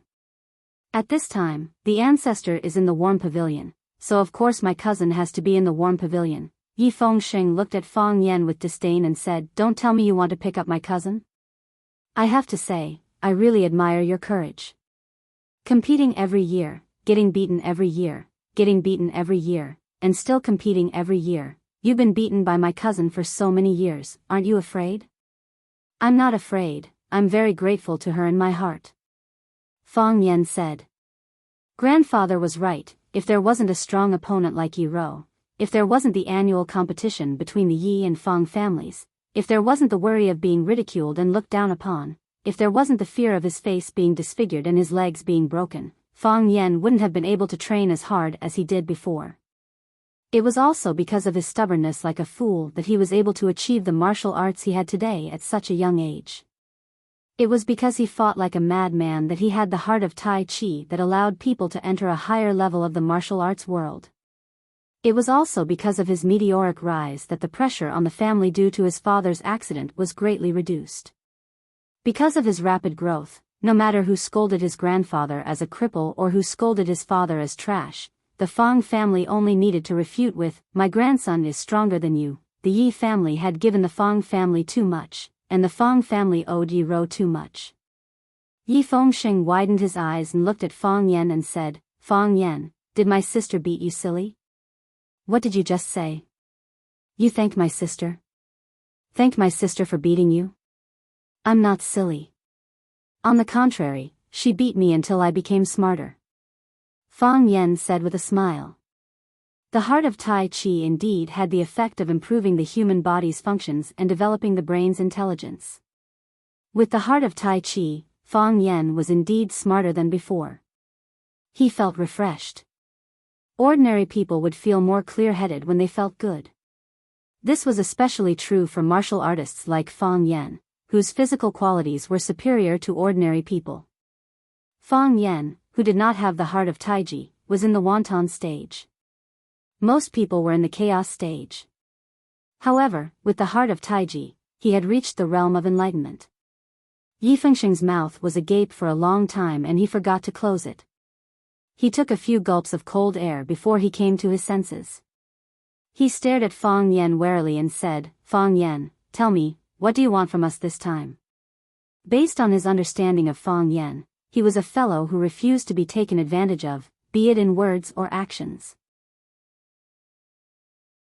It would be like cutting a mosquito's leg if you tried to take advantage of him. Today, he gave gifts and expressed his gratitude. His attitude was so humble.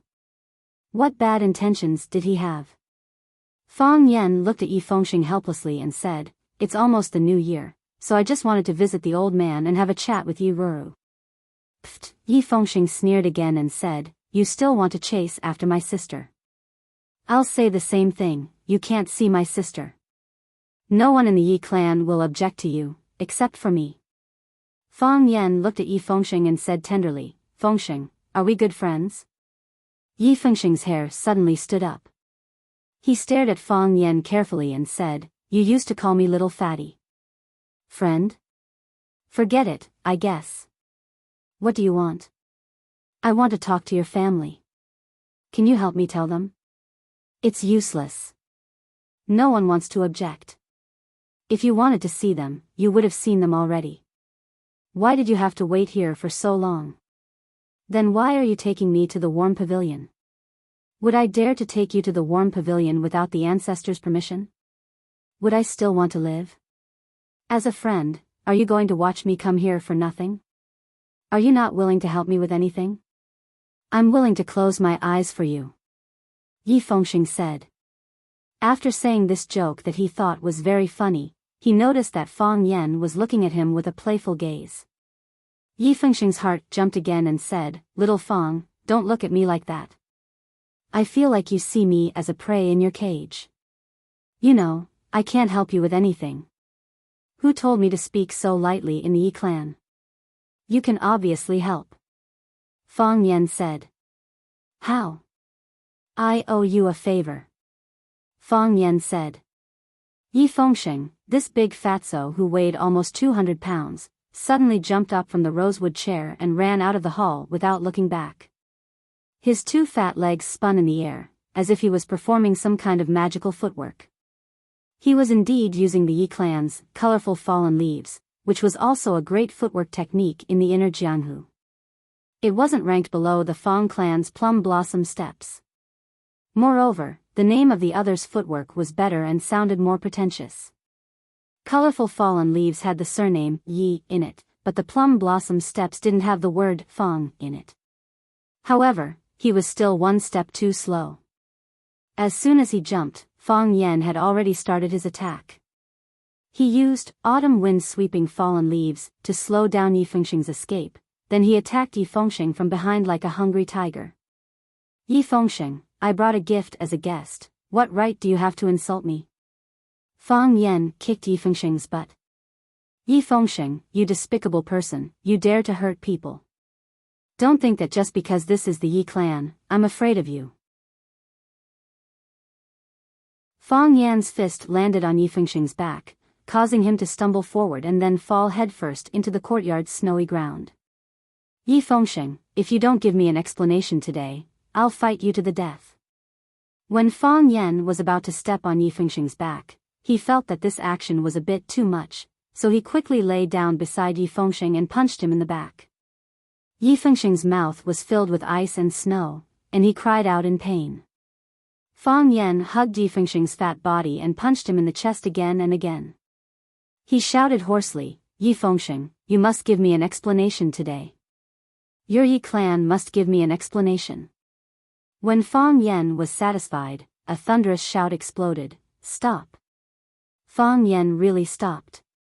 Yi Fengxing, who had broken free, punched Fang Yan in the chest, then pressed his fat body onto Fang Yan's body and grabbed his neck. He shouted, "Fang Yan, I'm going to kill you today." "Pull him away," Yi Daowen said with a frown. Thus, the servants behind him rushed over and pulled Yi Fengxing away from Fang Yan's body. Fang Yan crawled up from the ground, brushed off the ice and snow on his body, and smoothed out the wrinkles on his clothes. He glared at Yi Daowen and said, "Is this how your Yi clan treats its guests? I came to visit with a generous gift, but you refused to see me, not even giving me a cup of hot tea." Fang Yan pointed at Yi Fengxing and sneered, "Letting a despicable person come and mock me, and then attack me. Is this how your Yi clan treats its guests? Is this how your Yi clan treats its guests? Am I wrong? Aren't you a coward? Running away from home and refusing to fight? Everyone in Swallow Dock told you to run away, so why can't I? How about I hit you? Are you asking for it? You want to flirt with my cousin? Why don't you take a piss and look at yourself? You dare to insult me? I'll fight you to the death today.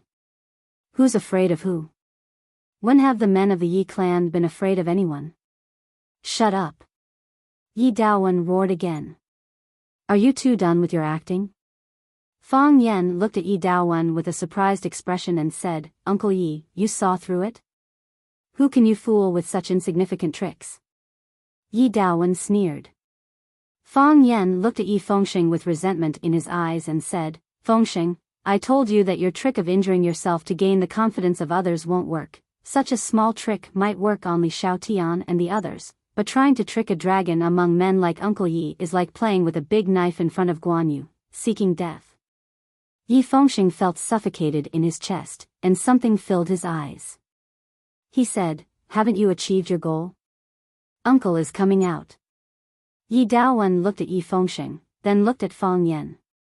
He snorted coldly and said, "What kind of nonsense is this?" Fang Yan stepped forward and bowed respectfully to Yi Daowen, and said, "Uncle Yi, I've let you laugh at me. Fengxing is my best friend, and he made this suggestion for my sake. Although it's a bit stupid, it's all for my own good. If Uncle Yi wants to blame someone, then blame me." Yi Fengxing's face was ashen. This Fang Ran wasn't like this before. How could he be so shameless? His kung fu had improved greatly after this trip, and even his face had become thicker. Yi Daowen's expression became a bit better. He looked at the young man in front of him and said, "Fang Yan, you guys forced us to come out with this martial act. Now that I'm out, what do you want to talk to me about?" Yi Daowen felt a bit emotional. He was too familiar with this Fang Yan in front of him. There were dozens of children in Swallow Dock who were similar in age to Fang Yan, but Fang Yan was undoubtedly the most special one. And because Fang Yan and his daughter Yi Ro competed in martial arts every year, he understood Fang Yan even more comprehensively. The Fang family's martial arts genius, the leader of Swallow Dock's younger generation, the youngest Dao comprehender in the domain of Tai Chi given time, his achievements would be limitless. However, because of his independence, because of his various shameless and outrageous actions, his character was questioned. You might not like such a young man, but you couldn't ignore him. Because his name would always appear in your ears, and his figure would always appear in front of your eyes. It couldn't be erased, and it couldn't be expelled. Yi Daowen asked this question so formally, but Fang Yan didn't know how to answer. After a long silence, he said seriously, "I'm here to find Yi Ro."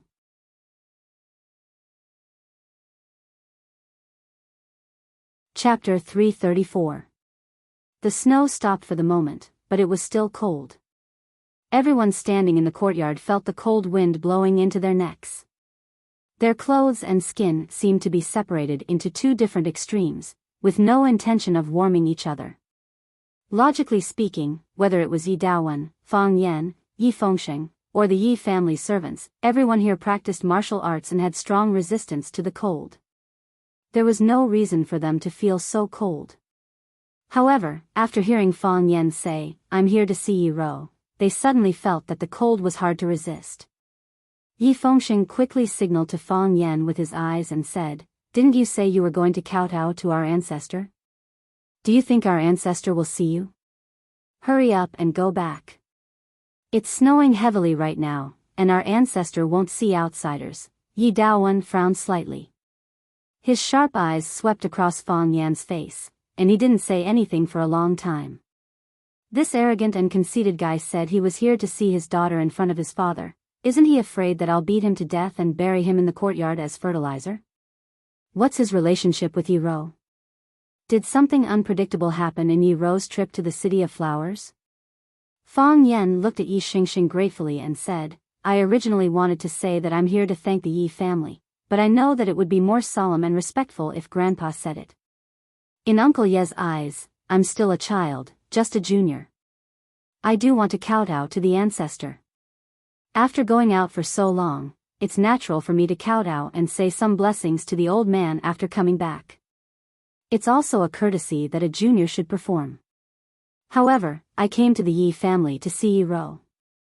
I didn't come to challenge her, nor did I come to fight her. We've been fighting for more than 10 years, and I've also been beaten by her for more than 10 years. I just want to say thank you. I really am very grateful to her." Fang Yan chose to tell the truth. Fang Yan was a smart person, so he knew from a young age that it was best to be frank and direct when talking to smart people. Most importantly, do not think that you are the smartest person in the world, because you do not know who is smarter than you. He didn't think that Yi Daowen was more stupid than him, so he didn't dare to lie in the slightest. If he said that he was here to thank the Yi clan for their kindness, then Yi Daowen would have waved his hand and sent him back. He couldn't see Yi Ro at all. Why? Yi Daowen's brows knit together, and the worry in his heart grew even stronger. His daughter was at the most critical stage of her life, and he did not want to be affected by a love entanglement with a young boy. Most importantly, he didn't want that person to be Fang Yan. Fang Yan looked at Yi Daowen with a calm expression. There was no inferiority complex, no shame, no complacency, and no embarrassment. His expression was calm, his eyes pure, as if this matter was reasonable. A person who is willing to continuously beat his defeated opponent for 10 years, Fang Yan said with a smile. I don't think it's easy. It's also something to remember and be grateful for. Yi Daowen's brows relaxed, and a rare smile appeared at the corner of his mouth. He said, "Do you understand?" "I understand," Fang Yan said. "The Fang clan has produced an amazing talent," Yi Daowen said with emotion. He turned around to look at Yi Fengsheng, and said, "Go to the warm pavilion and ask the ancestor if she is willing to let the Fang clan's boy go in and kowtow to her." Yi Daowen glanced at Fang Yan, then turned around and left. Yi Fengsheng quickly walked in front of Fang Yan, punched Fang Yan's chest, and scolded, "You bastard, I was almost beaten to death by you just now. Didn't I also lie still and let you punch me a few times to vent your anger?" Fang Yan said with a smile. "At least you still have some conscience. This was clearly your plan, why did you put it on me? What do you mean by stupid? Would I come up with such a stupid plan?" Yi Fengsheng said in annoyance. "It's also to increase credibility. Besides, if I said I came up with this plan, what would Uncle Yi think of me? He would think you're a despicable person." Yi Fengsheng said. "If you say I came up with this plan, what would he think of me? He would think that there's something wrong with your IQ. But it shouldn't be because of your character. So you're more suitable than me to take this blame." Yi Fengsheng rubbed the sore part of his face and angrily said, "Are we really good friends? Why do I feel like I'm the one who treats you as a friend, but you don't treat me as a friend at all? If I didn't treat you as a good friend, would I trick you?" Fang Yan softly comforted, "Of course not. Those who aren't my good friends don't have the right to be tricked by me." You tricked by Xiu. You tricked by Li Lu. You tricked Lu Jing. You tricked Li Xiaotian. Don't tell me you treat them as good friends. Everything has two sides, you're different from them, Fang Yan hurriedly explained. You're the fatso with the most sense of justice in my heart.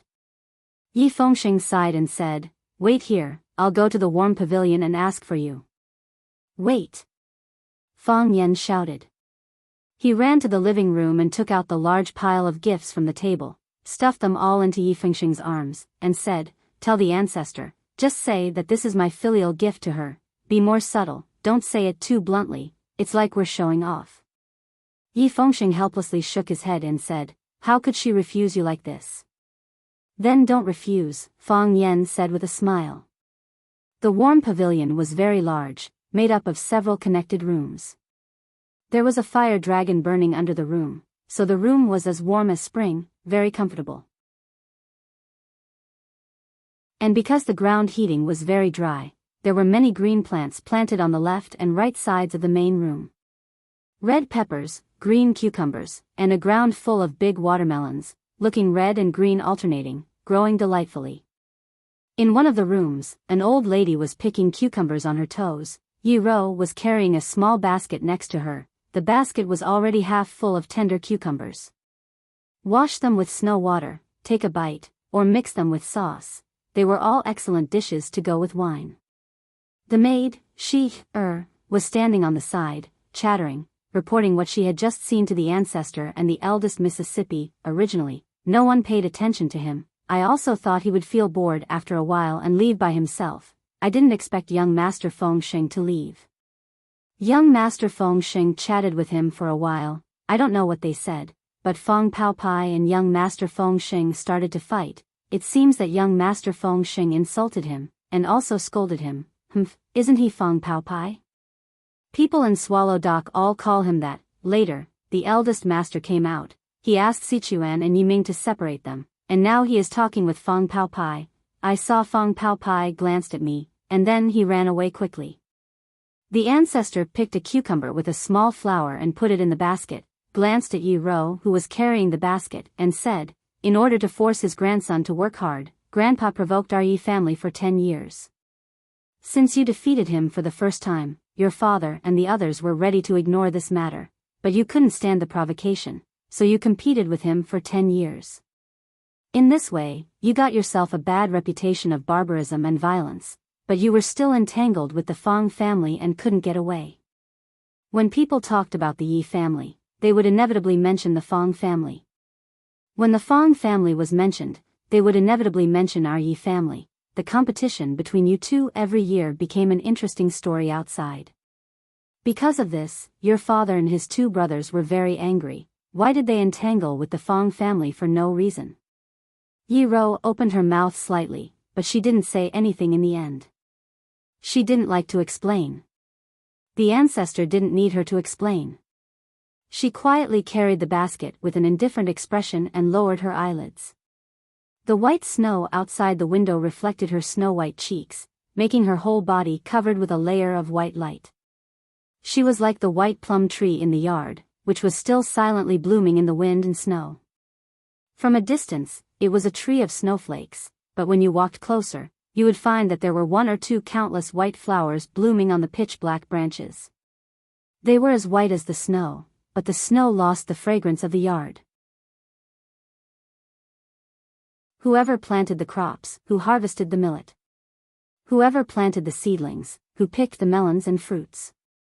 If you had stopped after winning the first competition 10 years ago, there wouldn't have been such a thing later. Since you have been fighting with him for 10 years, it is also fate, and you have to end these things by yourself. The old lady's hair was thin and silver, like the fishing line used for fishing. Her skin was dry without any moisture, but the smile on her face was warm and peaceful. She had lived for 100 years, been exposed to wind and rain for 100 years, and witnessed the changes of the world for 100 years. Her eyes were sharper than everyone else's, and she was more accurate in judging people. Yi Ro still didn't speak. Dong, dong, dong, Yi Fengxing trembled as he walked in. Seeing the ancestor who was picking cucumbers, he carried a large pile of gifts and ran over, saying, "Ancestor, Fang Yen went out for a trip, and today he came to visit, saying that he wants to kowtow to you." He used his chin to point at the gifts in his arms and said, "These are all sent by him, saying that they are gifts for the ancestor. Eldest uncle told me to ask the ancestor, do you want him to go into the warm pavilion and kowtow to you?" After saying that, he handed the gifts to Shi beside him, and then waited expectantly for the ancestor's reply. The ancestor picked another cucumber and held it in her hand. She used her rough palm to stroke the fine thorns on the cucumber, then turned to look at Yi Ro and said, "Whether to see him or not, it is up to you to decide."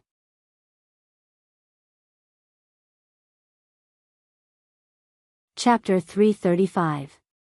Yi Fengxing glanced at Fang Yen as he led the way. Fang Yen grew impatient and said, "What are you trying to say? What's your relationship with my sister?" Yi Fengxing asked in confusion. When the ancestor asked Yi Ro if she wanted to see Fang Yen, Yi Ro said, "I beat him up for 10 years. It's too easy for him to come here and kowtow to me." Although her words were belittling to Fang Yen, she still asked the ancestor to see Fang Yen. This question confused Fang Yen. What was his relationship with Yi Ro? Friends? Not really. She used to be the person he hated the most. If Yi Ro was the second most hated person in his heart, then no one could be the first. Of course, with the addition of the general's order, he firmly occupied the first position, which was as stable as Mount Tai. He wouldn't be shaken in a short time. Enemy? It wasn't appropriate to say that. Fang Yen knew she wasn't his enemy. Which enemy would risk their life to save the other when they were in danger? Strangers? No, Yi Ro was definitely the person and woman Fang Yen was most familiar with in the world.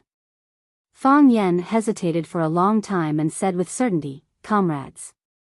We are comrades." Comrades?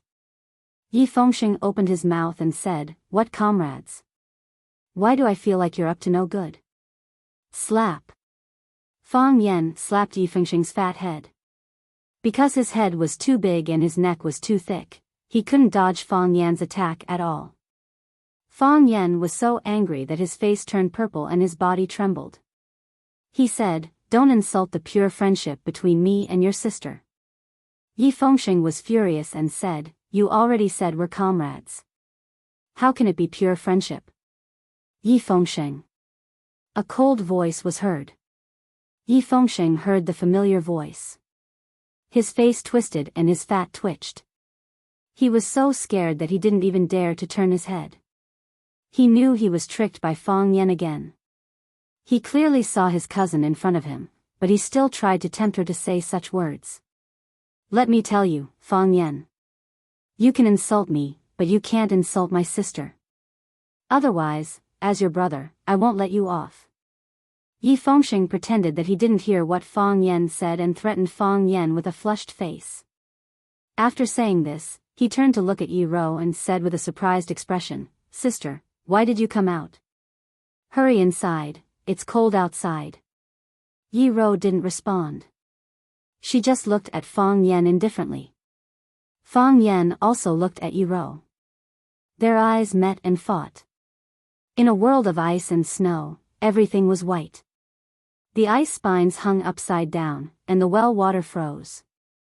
The snow under his feet was like a white carpet, and the snow in the sky was like flying cotton. A white plum tree quietly bloomed.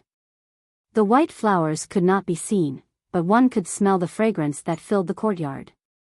One was a handsome young man, and the other was a beautiful girl. A great battle could break out at any moment, and the atmosphere was oppressive to the extreme. Fang Yen threw a, "I haven't seen your eyes for a long time," but it was sent flying by Yi Ro's, "I hate your eyes when I see you." Fang Yen didn't give up and used "beautiful eyes" again. Yi Ro was furious and directly used "get out of your eyes" to cut him into pieces. Fang Yen didn't want to be outdone. He used his ultimate skill, "How will I live without you," and silently sent it over. Yi Ro used "go to hell eyes, blind your dog eyes, you despicable, dirty, shameless bastard eyes," and other killer moves, but still couldn't defeat Fang Yan's ultimate skill. This round, Fang Yan won. Yi Fengxing looked at Fang Yan, then looked at Yi Rou and asked with confusion, "What are you two doing?" Fang Yan glanced at him with disdain and didn't waste time to explain anything to him. His level was too low, so he didn't know that an earth-shattering battle had just happened in front of him. Fang Yan looked at Yi Rou and said, "You came to pick me up?" Yi Rou's expression was slightly stiff. She didn't know how to answer his question. She did come out to welcome Fang Yan. Fang Yan came to kowtow to the ancestor with generous gifts. The ancestor didn't need to come out to welcome him, but as a junior, she had to come out to show her acceptance and gratitude. However, Fang Yan said receive instead of welcome. If she nodded, it would feel like a little wife coming to take her husband home. Fang Yan strode toward Yi Rou and said with a smile, "We're family, no need to be so polite." "Long time no see, how are you?" "I'm fine," Yi Rou said. "As long as you're fine," Fang Yan said. "I have a lot to say to you, a lot of questions to ask." Yi Rou blushed, then instantly returned to her original indifference. She was annoyed and thought, "What's wrong with this guy? This is the Yi clan, how dare he say something like this? Isn't he afraid that the Yi clan will beat him to death and bury him as fertilizer for the flowers?" She clenched and unclenched her fists, feeling a little uneasy. In the past, she didn't know what uneasiness was because there was nothing worth her uneasiness. However, at that moment, she understood. "I'll go kowtow to the ancestor first, then we'll go for a walk," Fang Yan said. "Shihizi is frozen, let's go skating, okay?" Fang Yan knew she wouldn't agree, but she didn't refuse. Yi Fengxing's eyes widened, looking at Fang Yan as if he had seen a ghost. "My cousin beat up Fang Yan like that, and he still wants to hit on my cousin? Didn't he see that my cousin's face was red with anger? Didn't he know that my cousin's fists were clenched?" Fang Yan glanced at Yi Fengxing and said, "Fengxing, let's go kowtow to the ancestor." Okay." Yi Fengxing finally reacted and carefully looked at his cousin. Then, he took Fang Yan around where his cousin was standing and went into the pavilion to kowtow to the ancestor. Fang Yan saw the white-haired old man sitting on the pit eating cucumber and fell to his knees. After kowtowing 3 times, he got up and said, "Ancestor, Fang Yan kowtows to you. Your complexion is getting better and younger than the last time I saw you. Ancestor should be 80 years old this year, right?" "Gotcha." The ancestor took a bite of cucumber and chewed it with the 2 remaining teeth in her mouth. She looked at Fang Yan and said, "The Fang clan's boy is thoughtful, but his flattery isn't good. If I was only 80 years old, would Wenrou's grandfather call me sister or mother?" Puff. Yi Rou, who was standing beside the ancestor, couldn't help laughing. She originally wanted to endure it, but she really couldn't. A beauty's smile was like a flower, and all flowers were colorless. It was the first time that Fang Yan saw Yi Rou smile, so happily and joyfully. She tried hard to control it, but she couldn't. That embarrassed and angry expression added a touch of cuteness to her. At this moment, Yi Rou was really cute. Thus, for the first time, Fang Yan found Yi Rou quite cute. Fang Yan looked at Yi Rou with a dull expression, and the others also looked at Fang Yan with dull expressions. This guy, didn't he know what restraint was? Yi Fengxing snorted twice and reminded Fang Yan, "The ancestor is asking you." He somewhat regretted bringing Fang Yan to see the ancestor. The ancestor usually treasured his cousin the most. If she saw Fang Yan's perverted appearance, she only needed to complain, and it was estimated that Fang Yan and the Fang clan would not be able to enter the Yi clan in the future. If he wanted to pick up girls, he could do it anywhere. Why did he come to the house? Ask me what? Fang Yan turned around and asked blankly. Thus, this time, not only Yi Rou was laughing, but even the ancestor was laughing from ear to ear. Shi, who was sitting by the bed and massaging the ancestor's legs, also laughed, and Yi Fengxing laughed so hard that his eyes couldn't be found. The ancestor pointed at Fang Yan, panted and said, "You hairy monkey, you just came to make me laugh, right? Fang Yan also laughed and said, when you laugh, you look 10 years younger. When you laugh like this, you look 10 years younger, now you are only 70 years old. Make it up. You can continue to make up stories. The old ancestor couldn't eat the cucumber anymore and said with a smile. Fang Yan had a troubled expression and said, Ancestor, I really can't make it up anymore. You look like 70 years old, if I make it up again, then I'll be lying to you. The entire room was filled with laughter. Fang Yan was basically a crosstalk actor brought back by Monkey Sunday. After everyone laughed for a while, the ancestor looked at Fang Yan and said, I heard you went to Huacheng to be a teacher? Yes, ancestor, Fang Yan nodded. Being a teacher is a serious matter. Teaching and dispelling doubts is a great merit, the ancestor said. I've never thought about merit, I just like being a teacher. I'm very happy when I'm with my students, I like their innocent smiles. When I'm with them, I don't have any worries, every day is very fulfilling, Fang Yan said in a very noble manner. The ancestor was stunned for a while, then said, I originally thought of a few words to praise you, but after you said that, I can't even say those words. Alright, you've kowtowed, you've said everything you need to say, go do what you need to do, then I won't disturb ancestor from eating the cucumber, Fang Yan said with a smile. He walked in front of Yi Ro and said, let's go ice skating. Yi Ro looked at Fang Yan and didn't respond. This bastard son of a bitch. Is this how you invite people? You're saying this in front of the ancestor, how can I say yes? Didn't we agree just now? Fang Yan was anxious. I really have a lot of things I want to say to you, a lot of questions I want to ask you. The ancestor looked at Fang Yan in surprise. Why does it feel like he's about to confess? Yi Ro clenched her fist and said angrily, what do you want to say? Say it here. That won't do, Fang Yan refused. These words can only be said to you alone.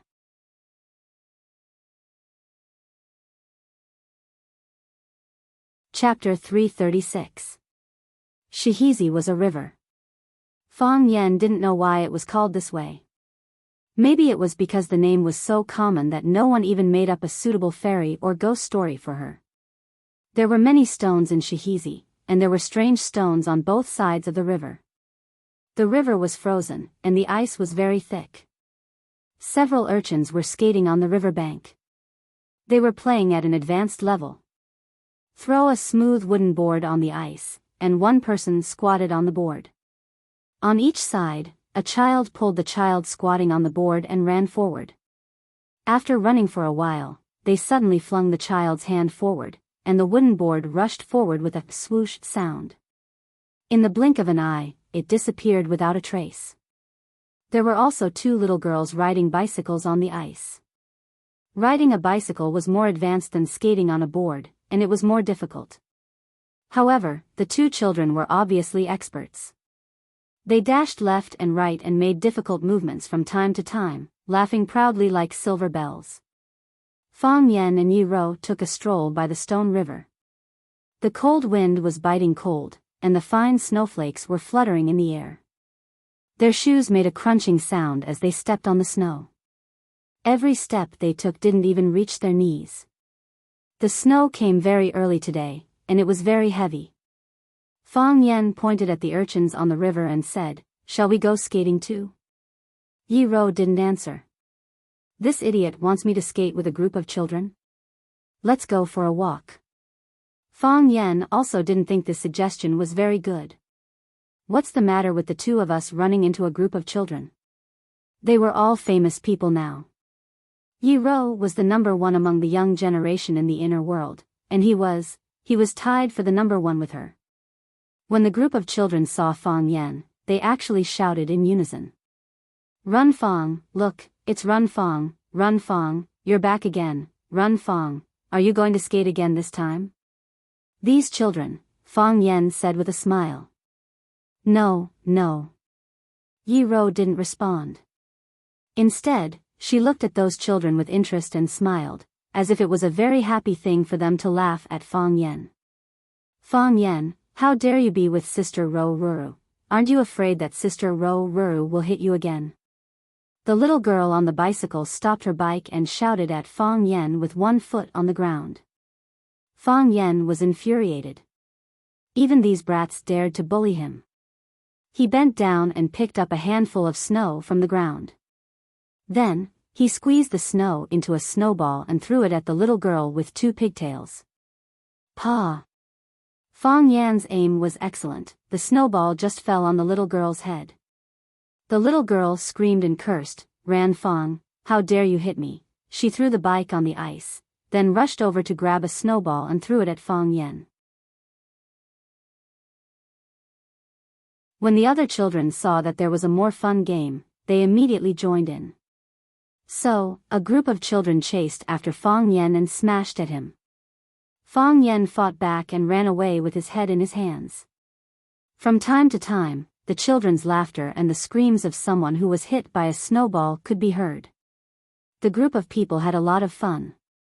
Yi Ro stood in place and didn't join in the fight.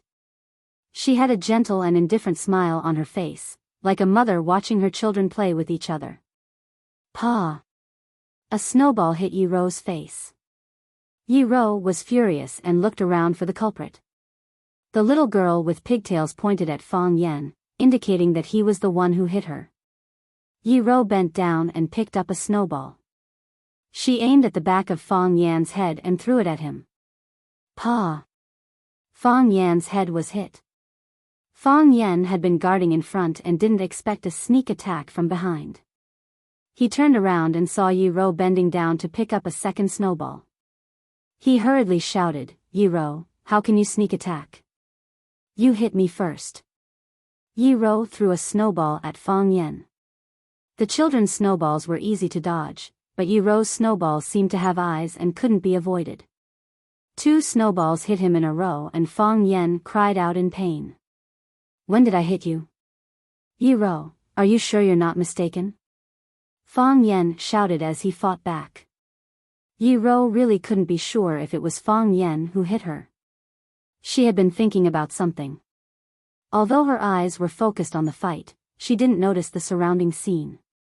She looked at the little girl with pigtails again. The little girl, Fang Menjing, said in a crisp voice, "Sister Ro, it was Fang Yan who hit you, I saw it." Yi Ro nodded and threw the third snowball in her hand without hesitation. Because of Yi Ro's participation, the children who were at a disadvantage suddenly became the victors. Fang Yan was busy dodging Yi Ro's attacks or fighting back, but the children's snowballs flew toward him. The fight ended. Fang Yan was covered in wounds and became the biggest loser. As he shook the snow off his neck, he shouted at the girl with pigtails, "Fang Menjing, come over here and tell me clearly, who hit Yi Ro?" It's you. Fang Menjing giggled. "Anyway, we all saw it, it was you, you're my cousin," Fang Yan said. Fang Menjing was his aunt's daughter and also his cousin.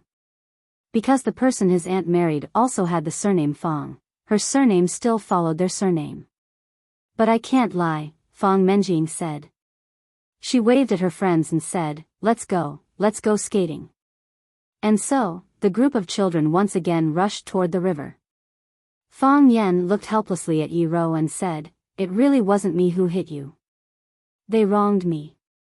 "I know," Yi Ro said expressionlessly. But her current expressionless face was different from before. Before, her expressionless face gave people a feeling of coldness. Now, her expressionless face gave people a feeling of joy. She didn't smile on her face, but Fang Yan felt that she must be smiling in her heart. "You knew?"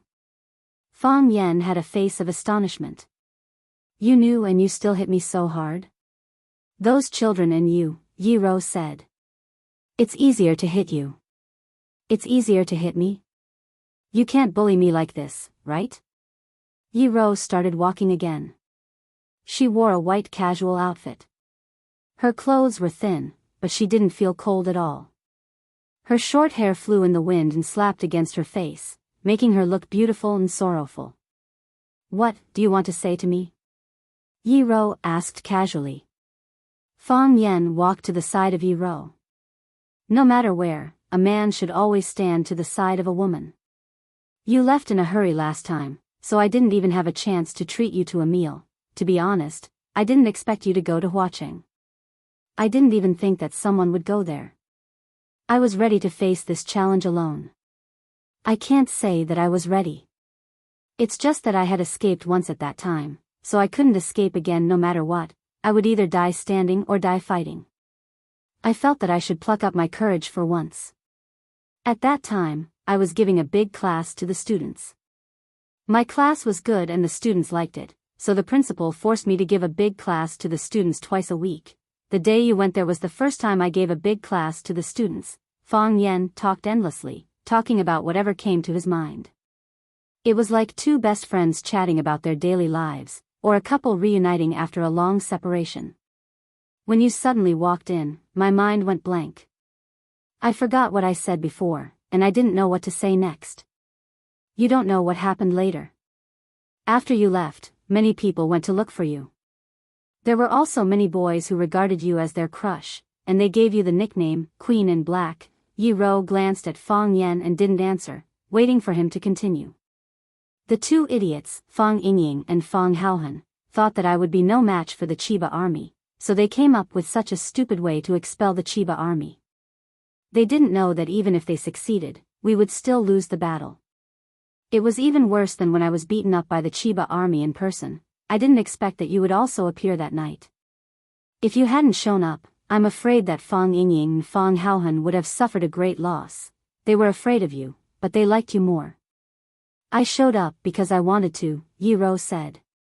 No one said that I couldn't challenge the Chiba army.